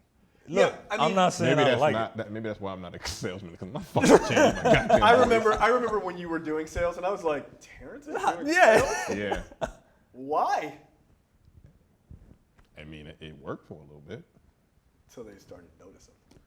That's funny. I can't believe you lighten your voice. That's funny. Yeah. That's fucking weird. I mean, I have when I'm talking. They had me do that for like media training. Like when I used to work for the city, we had to do media training, and Yeah. they teach you stuff like that because it's especially being a black person, being a black man, we're all perceived as angry no matter what, Yeah. and we have to look. It's fucked up, but that's one of the things that they taught us. Yeah. It is funny You got to because put the work mask on. you do. I mean, I'll put the mask on. I'm not changing my voice. For me, that's all part of it. You know what I mean? No. Selling it. Like I can't, I can't Like, I'll smile more. Put the same voice. Oh, I don't believe that at all. Yeah, that sounds like a goddamn I am lie. smiling. I am smiling. Like, deadpan face. Like, I love to laugh. Fuck you. Well, it's funny because like at work, I mean, yeah, this is my voice all the time, but like I'll use certain like phrases and things like that that are different. Right, that's what I'm saying. I'll Yeah, I'll change change up my language, but I'm not going to change my voice. It's not going to happen. We're very disappointed in you. Yeah, I'm ashamed of you. Oh, I got a job. That's all. That's all that really matters right now. That's right. Until you people start helping us out by subscribing and getting us money. Yeah, blackandblackcinema.com/. Yeah, then Micah doesn't have to pretend to be a elderly white man. I don't know. Like, I don't even know what the fuck voice. I don't know what you're talking about, guys. I really don't. God, that's awful. That's terrible.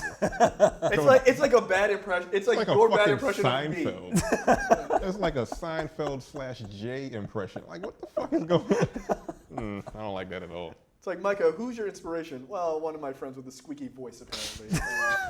Thanks. Son of a bitch. So Ahmad goes to have dinner at Teri and Miles' house, which they live very nicely. And Had a very nice kitchen. yeah, it was just a nice house. Like, he had a studio up on the Yeah, roof. on the fucking. It's like, look, again, blackandblackcinema.com/premium. I want a studio on the roof of my row house. Yeah, not in that neighborhood. Nah, bro, they break in, steal all my shit. They wouldn't even have to break in. They just climb the walls. They'll figure out some way to get to it. Just ladders. I come home, there's just a bunch of ladders. Yeah. Like, I think this was a bad mistake. So they live in a pretty nice house, obviously, because they're both lawyers. And so Ahmad expresses that he's concerned about Big Mama getting her leg cut off. And I laughed because it was funny. Ain't shit. I mean, it was funny. That was one of the comedy beats for me. And so, because it was said so weirdly, too. It's like, is Big Mama going to get her leg cut off? And I was like, who talks like that? Oh, she's going to. So when Ahmad leaves, there is a moment between Teri and Miles where they have this awkward conversation, which we have the clip and I'm going to play in a second. But I'm very interested to hear your thoughts on it because I don't know that I could be. This is the bracelet scene for me. Like this scene is ripe with disrespect. I thought. So we'll play that scene and come right back. There's some money missing from our savings. Last week there was I took $5,000 out. I used it as down payment for studio time. Fellas and I are gonna record a CD. A CD? Yeah. Miles, I thought you playing with this band was just a hobby. What? Why would you say something like that? Because you're an attorney. You work for a great firm with a great reputation. You could make twice the amount of money if you spent more time on your job and quit this music crap. If I want to take $5,000 of my money out of the bank, I'll do it. Only $31,132 are yours. Tomorrow, we're getting separate accounts. Okay. Just for the book's sake, next time you take some money out, inform me. All right? Fine.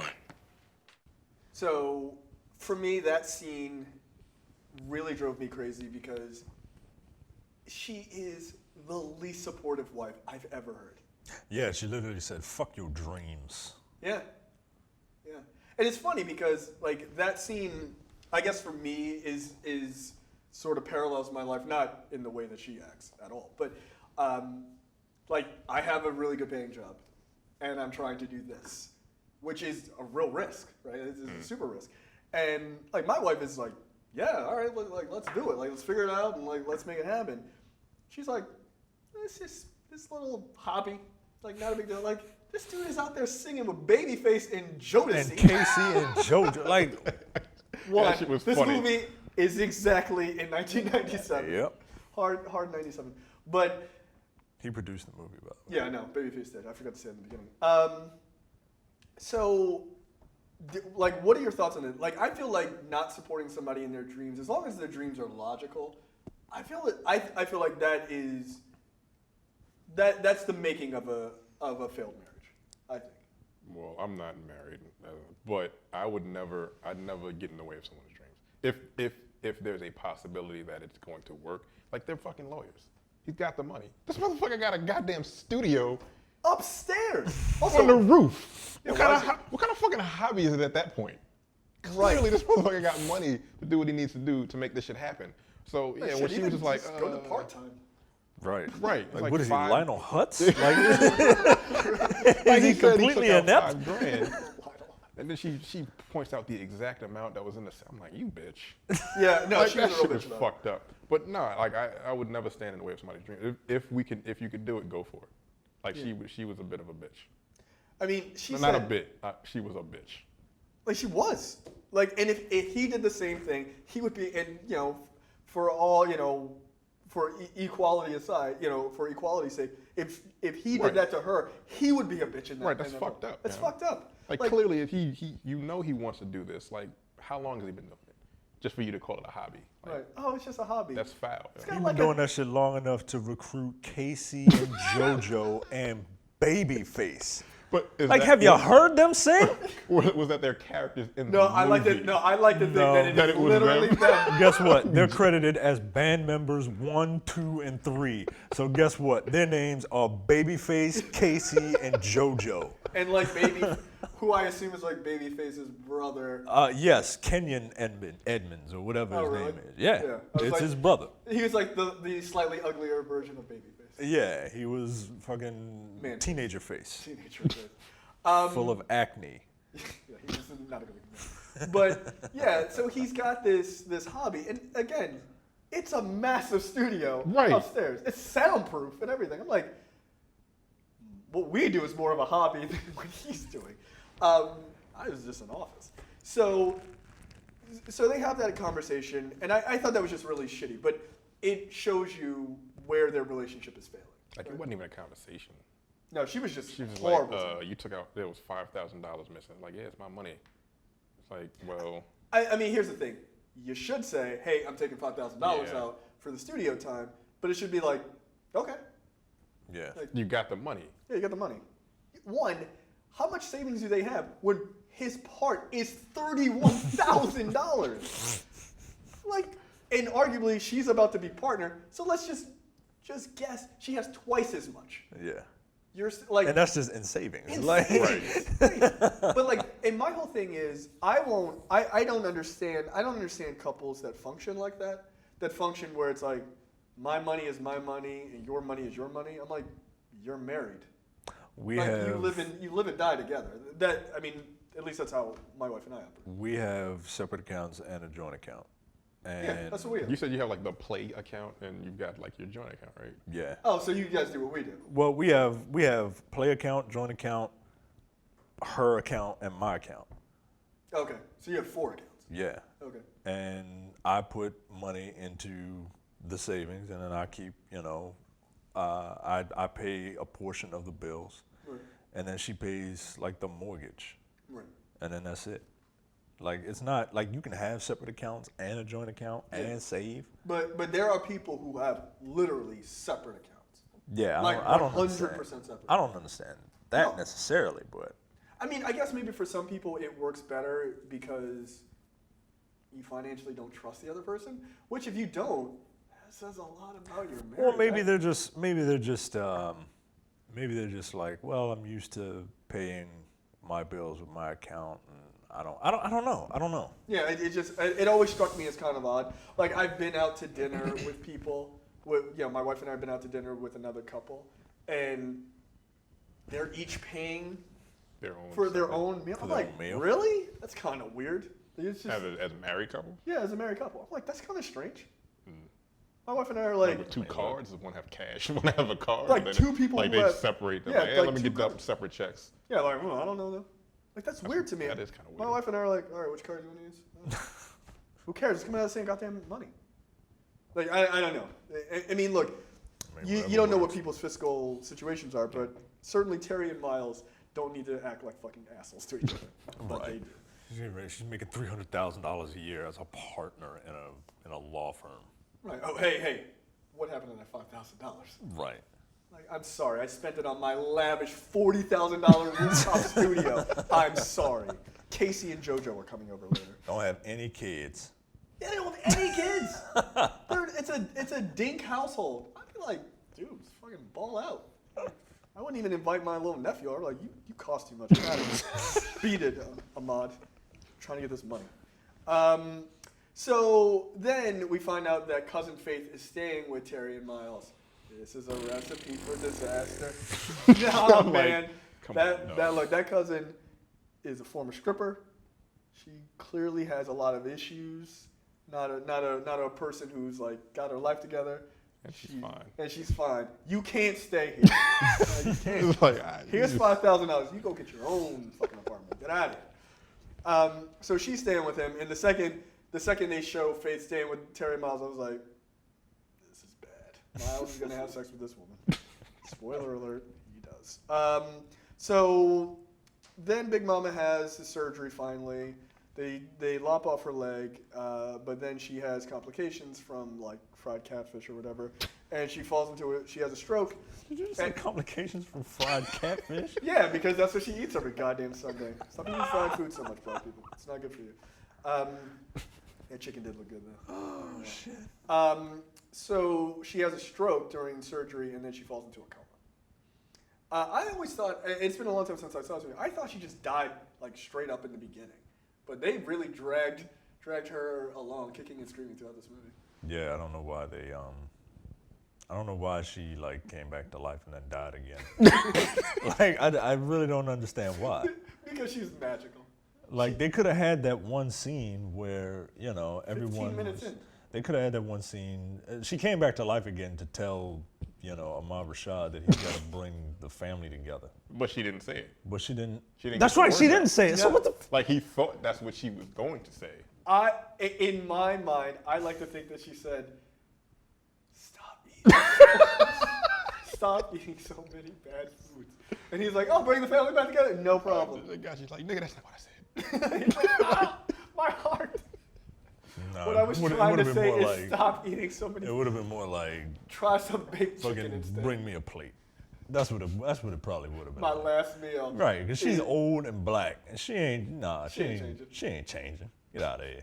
Like, what do you want for your last I meal? don't know how to change. Right, Fried exactly. chicken, fried catfish, macaroni and cheese, black eyed peas, sweet potatoes, baked potatoes, potato salad. Like, Grandma, we can't bring all this to the hospital. I said bring it. And then she just dies after she eats it. It's a good way to go out. So Lem tries to apply to several jobs, and He applies to 6 different jobs, which we find out later, and he gets rejected because of the ban the box sort of situation. Yeah. And then we see Lem pick up Ahmad. He's like coming home from school or whatever. He picks him up, and then they're talking while he's driving Ahmad home. And he's like, yeah, I went to jail, and I made some mistakes, and I'm trying to do better and all this other stuff. I'm trying to find a new job, even though I got fired. So it's like a lovely moment between the two of them. And it's really funny because the way Ahmad talks to him is totally different than Ahmad talks to anyone else. He's like, yeah, I understand. Yeah, he puts his black voice on. Yeah, I was kind of like, you're like opposite my guy at work. Yeah. It was kind of interesting. I don't know, like they didn't really explain why, but he just did. I mean, I believe it. That's a little kid trying to be cool, you know what I mean? Yeah. Like he's like I the totally cool believe uncle. that. Yeah. Yeah, At that's this true. point. Yeah, he's the one that's been to jail. The cool one. Yeah, well, I mean, he's black. None of us have ever been to jail. No. no. Nobody's ever given our wives bracelets, so there you go. So then Maxine wants to have Sunday dinner. They are in the hospital, and she's like, I gotta go, because, Big Mom's in a coma, but, Sunday dinner needs to be here. Needs to still happen, because it's a 40-year-old tradition. You might be able to skip a week since your mother is dying, but she felt that, the food still needed to happen. Teri, of course, being the logical, practical one, says, yeah, I don't think we need to do that. Well, I think it was just a way to cope, Sure. just a coping mechanism. I don't think it was like, Big Mama's down, but we gotta keep the tradition going. And it's like she just wanted an excuse to bring the family together to cope, and just didn't know how to deliver that message. At least that's the way I read it. Yeah, I think you're largely correct, but yes, I also think you're absolutely correct that she did not know how to deliver that message. We're doing Sunday dinner, like, no. Right. How about we all think about this for a second? Yeah, just for a minute. And so she throws Sunday dinner, and no one shows up, except for Bird, Lem, and that's it. And Well, who else is there? I mean, Teri and Miles don't show up. Yeah. The Reverend doesn't. Does the Reverend show up? He comes. I don't remember. I think he did. Yeah, he was there. His greedy ass was there. Was there some pussy there? Because if it was, then the Reverend showing up. Yeah. Well, Nia Long was there, so that was enough. There you go. So they have dinner, and it's like really lame. And then Ahmad goes to see Big Mama by himself, which I thought was like pretty powerful for an 11-year-old. If I was 11, I'd be like, I'm scared to go to the hospital and see my grandmother in a coma. That's a little striking, but he does because he loves his grandmother so much. Then we get this whole thing about Teri and Miles and how shitty their relationship is and how she's not supporting him. And she's like, oh, I can't go see you play with babyface, teenage Casey and face, JoJo. Casey and JoJo at this club. And like, of course, they're really good, right? Like they're super 90s, but they're really good. Right. And so she's like, I can't make it. And he's like, you said that the last time, and the time before that, and the time before that. And she's just not supportive because she's a shitty wife. And so Faith comes to support him, and she goes to see him play, and she's like, oh my God, you're so great. And I'm like, this is a recipe for disaster. Like you instantly know what the hell's going on. Like, Oh it yeah, is what I it mean, is. she's supporting him. She's a dancer, so she's also an artist type person. So they're connecting on this different level. Meanwhile, his ice queen, let it go wife at home wants nothing to do with him. So yeah, he's like kind of feeling her, and so they're keeping it easy though, like nothing's happening yet. Then Lem is at home trying to take a shower in the middle of the day, and Bird comes home with 2 of her coworkers, and they find Lem Two dead. stereotypes. Yes, a gay man and a and a large, loud black woman. Like this is where straight people think gay people act like. Yes. Oh my God! I'm like, just one. They're just people. Just fucking calm down. They're people like anyone else. Calm down, yo. Right. I Calm hate down. stereotypes like that. They get on my nerves. And again, this is 1997. Yeah. This is no one has evolved yet. Right. Jesus. So they catch Lem coming out of the bathroom, and of course his towel falls down, and like the gay man is like, "Woo, naughty!" Like, oh, a penis. I'm like, okay, relax. And so we have that clip when which, yes, and I kept the last part of it, of course, where Bird is talking to Lem about why he's home in the middle of the day. What are you doing home in the middle of the afternoon? Got fired from my job. What do you mean you got fired? What, you can't take work in a 9 to 5? You got in trouble again? No. Got fired because I lied on my application about being convicted. And you felt like you couldn't tell me that? I wanted to tell you, but Kenny thought it would be in your best interest if you just didn't know. Kenny? You gonna listen to Kenny? Well, what about us? It's not about us. It's about this stupid-ass bullshit system. They lock you up and expect you to do something better with your life, but when you get out, there ain't nothing better, because the crackers that got everything don't give you a second chance. You know what? That white man shit is old, and I'm sick and tired of niggas using that shit as an excuse. Hey. I'm the one who's been on 6 interviews. 6! They won't hire me. So what you know about being a black man anyway? You're right. I don't know shit about being a black man.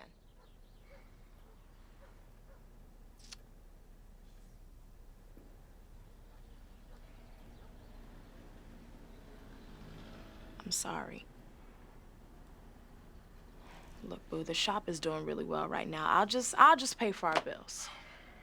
And there's a lot of people that come through there. I'll see if anybody can hook you up with a job. Bird, I don't need your help. I can find my own damn job.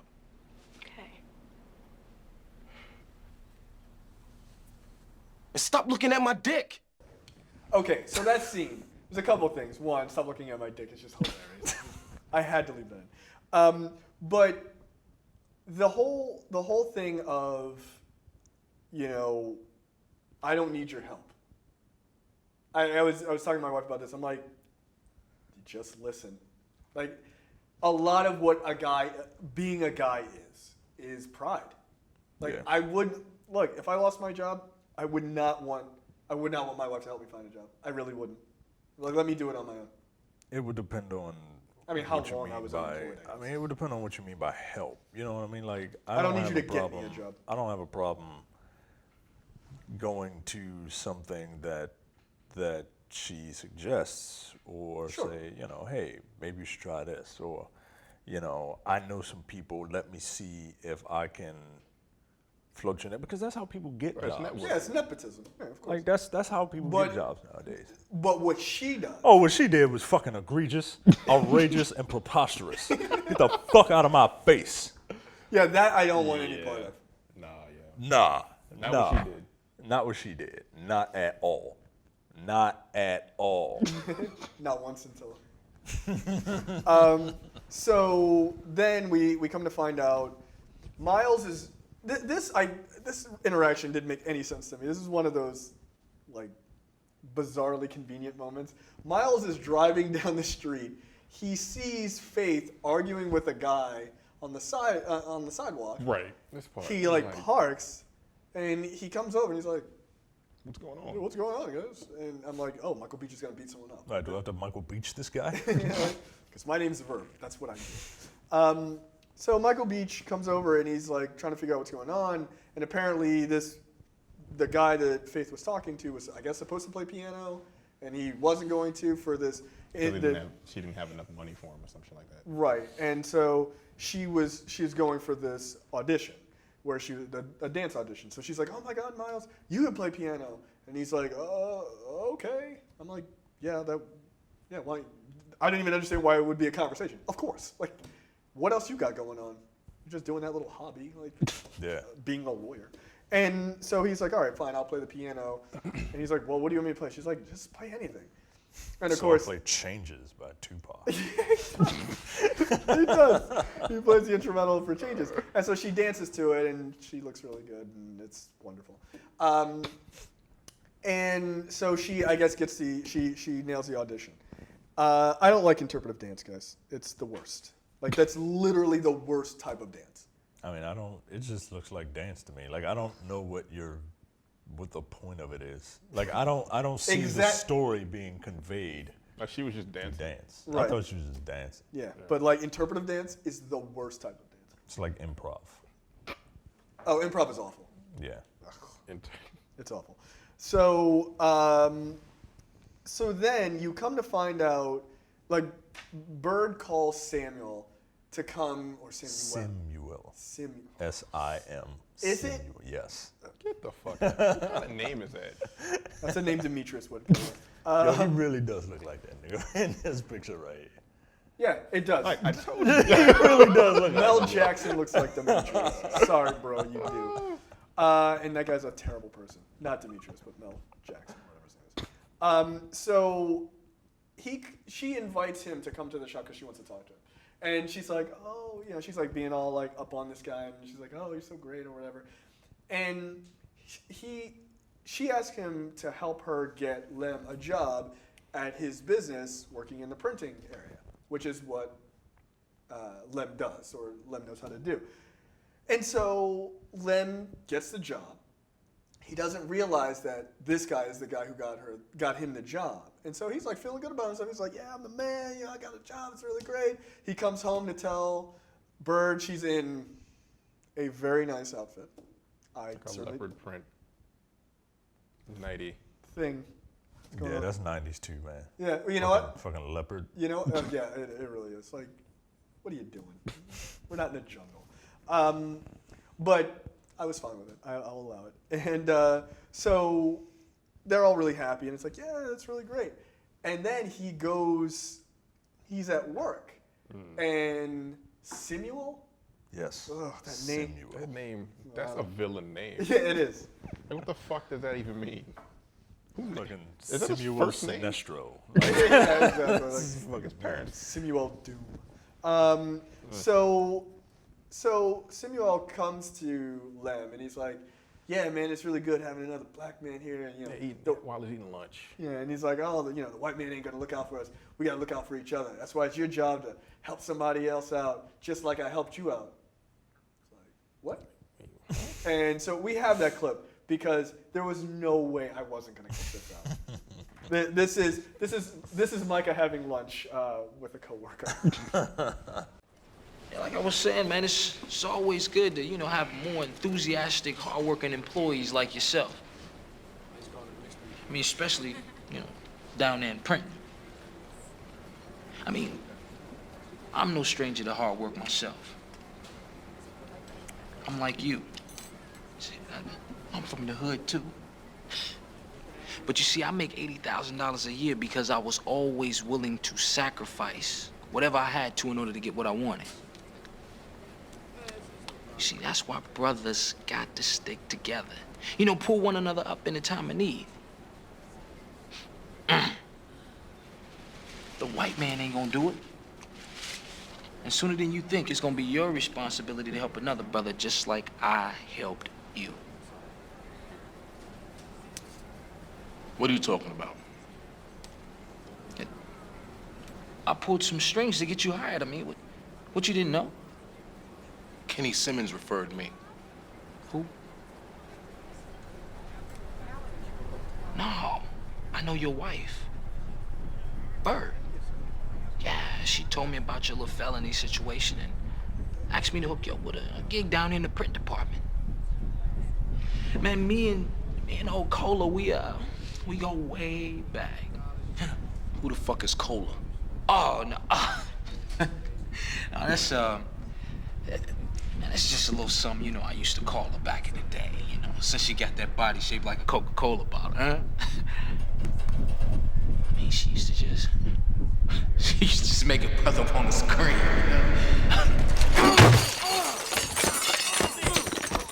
Hey, come on.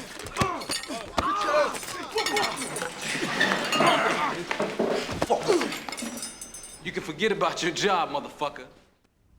Yeah, I would. I have no problem with that scene whatsoever. I feel like that nigga did that shit on purpose. Oh, he absolutely did it on purpose. He did it on purpose, but for what? He did it on To purpose. be a fucking dick. Yeah, he did it on purpose so he could fire him.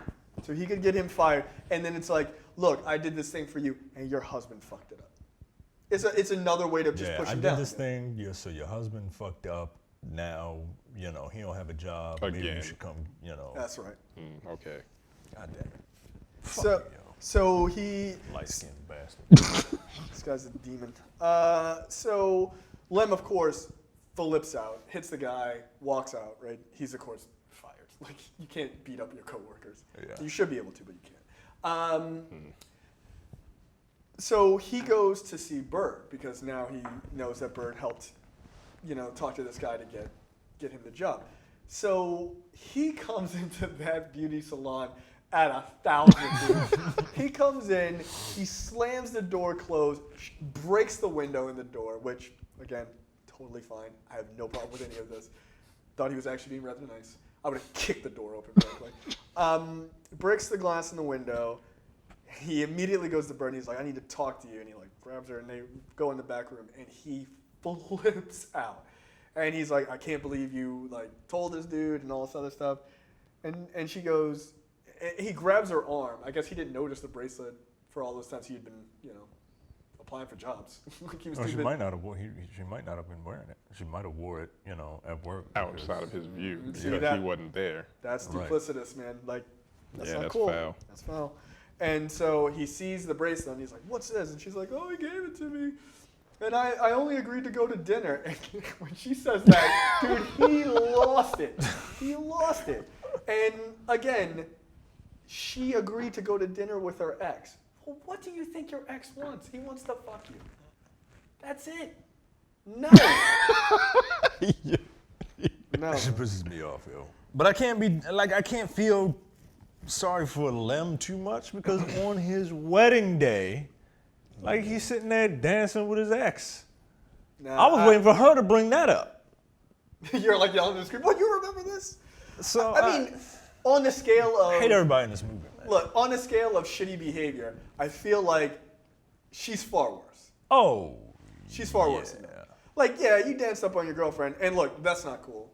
That's kind of unacceptable. It's very at your wedding, yeah, it's totally unacceptable. However, when he said because her actions are triple bad. He asked you not to do it.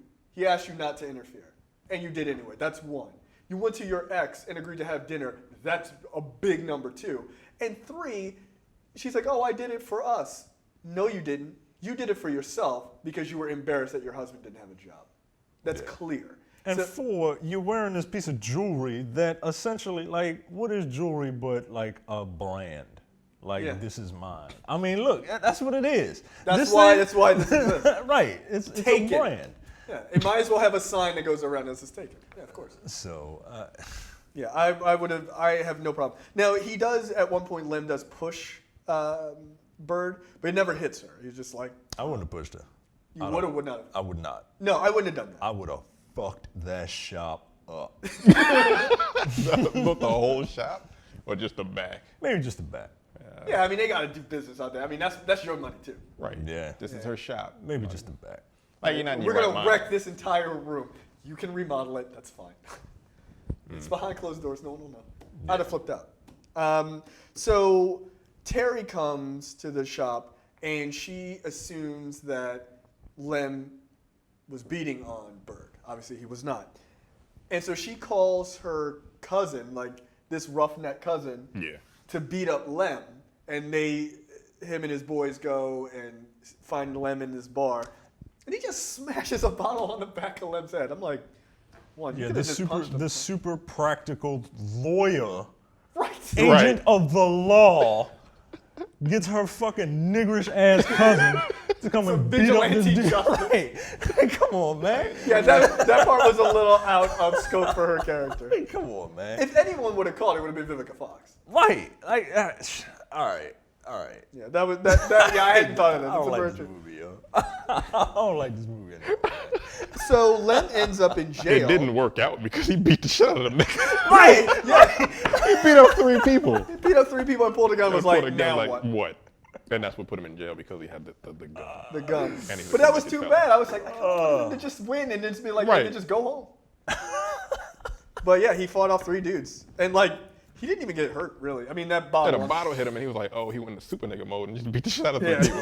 Okay, blocking shots, punching dudes. I was like, "Damn, okay, this is like a fucking video game." So Lem goes back to jail, helping to ruin his life, and then immediately, because we're going to speed through the last bit of this, Teri catches Miles having sex with Faith in his lavish rooftop studio, and she's very upset. Obviously, for obvious reasons, but... Because it happened again. Did her first husband cheat on her? Or like they just got divorced? Remember Kenny was... Oh, right. Well, I mean, again... It's happening to you. Right. Maybe it's you. Right. It's like at this point, maybe you're What's the the common denominator here? Yeah, have you ever thought about it? So then Teri calls Miles out for cheating on her because Miles doesn't know that Teri saw him. Yeah, And so, she saw it and left with Ahmad. right. And so Teri calls Miles out for cheating on her with her cousin. It's pretty low. And at a party at Maxine and Kenny's 11-year anniversary. Nice place to do that, by the way. And she pulls a knife out. She like tries to fucking stab him with it. And he's like, "Yeah, sorry, my bad. You're not a very good wife." So I decided to let it go. And your cousin is hot, so that happened. And then Big Mama wakes up. She comes back to life. She gets some magic fucking, I don't know, celery salt sprayed, thrown on her. Seasonal. And she wakes up from her coma only to immediately die 3 minutes later after telling her grandson, like, never forget Sunday dinner. And she doesn't even say Like, she that. didn't say that. She's like, never forget, you gotta, I I was like, okay. Thanks, Grandma. Yeah, way to fail us again. What are you doing? It's like, Sunday dinner.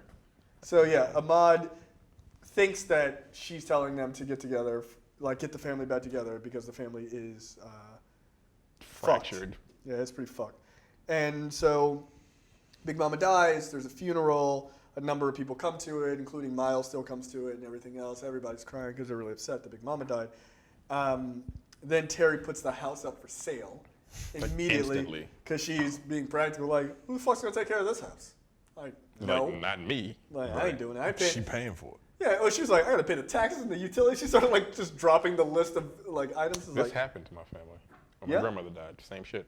They still having issues with the house 7 years later. They still have it? Not anymore. I think the state has it now. It's a fucked up situation, but yeah. I'd have sold it. Gone. I think they're trying to now, but it's a mess. Ugh. So I know this situation all too well. Yeah. Do you have one like practical aunt or uncle who's like, sell this goddamn house from the beginning? My mother. Yeah. Yeah. See, that'd be my mother. My mom would sell be like, the fucking house. Like, why are we keeping this? Yeah. Who's living? They want to keep the house. It's a fucking. I mean, yeah, you could do that. Yeah, I think that's what they wanted to do. It's just one big fucking mess. Like my father died 2 years after my grandmother, so he would have been the one to he was trying to keep the house, and he was making the payments. Right. And once he died, my mother was like, well, nope. And it was up to everybody else, and they didn't have the money, and it was a big fucking mess. So now I don't know what the fuck. I'm not even getting into it. I don't care. Where's the house? It's in New York. Yeah. You can live everybody. Fuck no. You move out of town? Go back to your old stomping grounds? Moving on. So I'm a dick. So they put the house up for sale. Of course, Maxine is not pleased about it, and she's really upset. And so then everybody, like, the movie starts to culminate with this whole lie that Ahmad starts telling everybody. And he's like, hey. Well, there was a rumor introduced in the movie that she had stashed money somewhere in the house because old black people don't like banks. I mean, that's true. True. Yeah, no, I know. It's true. You might want to tell someone before you die where the money is, by the way. Maybe that's what she was trying to tell him. The money's somewhere in the house. There's always money in the banana stand. So you come to find out about this rumor, and then you also find out that while Lem is in jail, Bird is pregnant, because Big Mama had a dream about fish, which I can't believe this sentence exists. Big Mama had a dream about fish, which was her signal that somebody was going to be pregnant. Again, an old Southern wise thing. Yeah, dreaming about fish equals you're pregnant. And so Ahmad starts telling this lie, because the family's really fractured. Ahmad starts telling this lie to everybody individually, that like, hey, I know where the money is. And he said she left me the money. She left me the money, and if you help me get it, then I'll give you a percentage. And all these greedy sons of bitches in their own family are like, Right. I'll be there on Sunday to help you. Like the fucking lawyers. Yeah, they're just like, Have money. Like, ooh, some more money. I'm like, come on, yeah. and you were just complaining about $5,000. You're trying to bilk this little kid out of a couple grand. So, Not thinking about college funds or nothing. no, they're Like, just fuck like, this nigga time to like get that. paid. Time to get paid. So they all agree to come separately to meet Ahmad at Big Mama's house on Sunday. Unbeknownst to everyone else. What's that? Right, no one else Unbeknownst knows. to- Right, unbeknownst to everyone else. And so they all start showing up individually, and they all start to get this sneaking suspicion that an 11-year-old tricked them. Wow, you guys are real bright. Right. Oh, really? Does it happen to be at the same time Sunday dinner is, and how important it is to that kid? Gee, I wonder if he has ulterior motives. Nah, there's probably a treasure chest full of cash. Who's that dumb? Oh, these cars really look familiar. Yeah, I know that. Parked right out front of my mom's house. If only there was a way to know. That shit was really fucking stupid. At like the third person, you're like, hey, that's my sister's car. Right. What the fuck is she doing? What the here? hell is Michael Beach doing? Exactly. He's not even in the family anymore. I thought he had studio time. So everybody comes and they're like, wait a minute. I think this kid was lying. And you come to find out that Ahmad did lie, and then he gives this big crying ass speech as to why he lied. So here is that speech. There isn't any money. I made it all up. You made it up. like that. Ahmad, what if I told you about lying? All the way We down. know better than that. It's not my fault. It's all y'all's fault. Y'all messed up the family. Can't you see that? Big Mama wanted me to get everyone together for a Sunday dinner. But I didn't know how to do that. Because all y'all do is fight. So I lied. Lied about the money so you come. So we can be a family again. Y'all know that's what Big Mama wanted.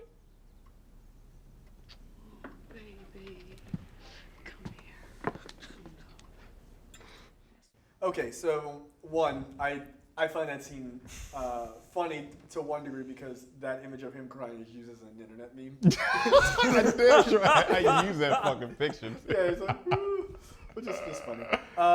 Two, Ahmad was a really good kid, and I liked his character right up until this, where he set the house on fire. He didn't do it on purpose. Yeah, but he was careless because Big Mama told him to not put the towel on the stove. Maybe that's what she was trying to tell him.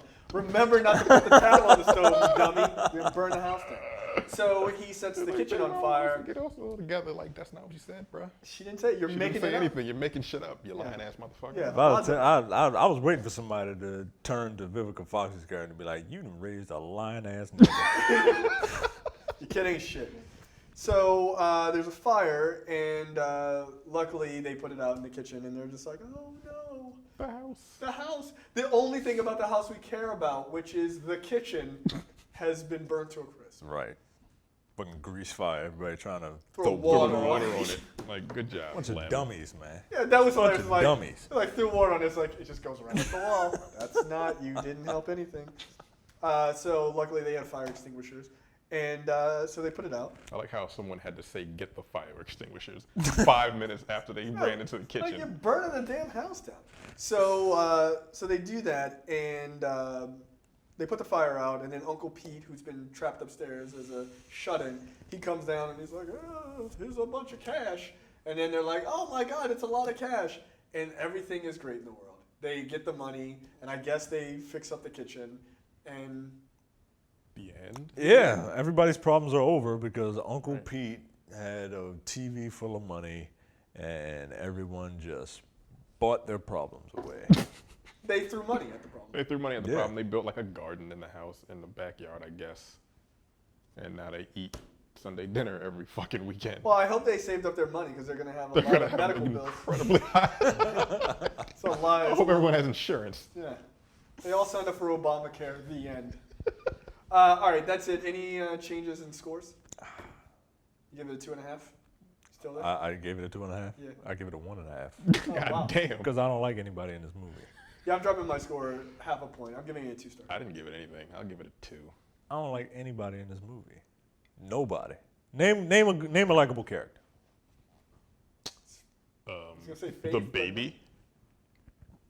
his Was younger... the baby even in the movie?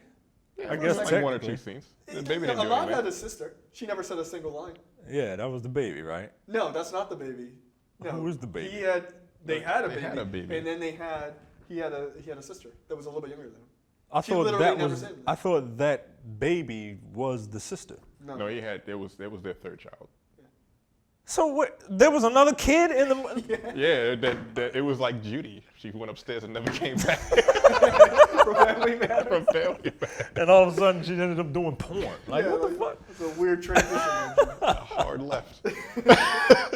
All right, 1.5. 1.5, okay. Yeah, All right, that Give is it it two. for us. We'll be back next week for another preview episode for Black and Black Cinema. By the way, make sure, if you like the show, make sure you subscribe. Click on the little icon at the bottom of the screen.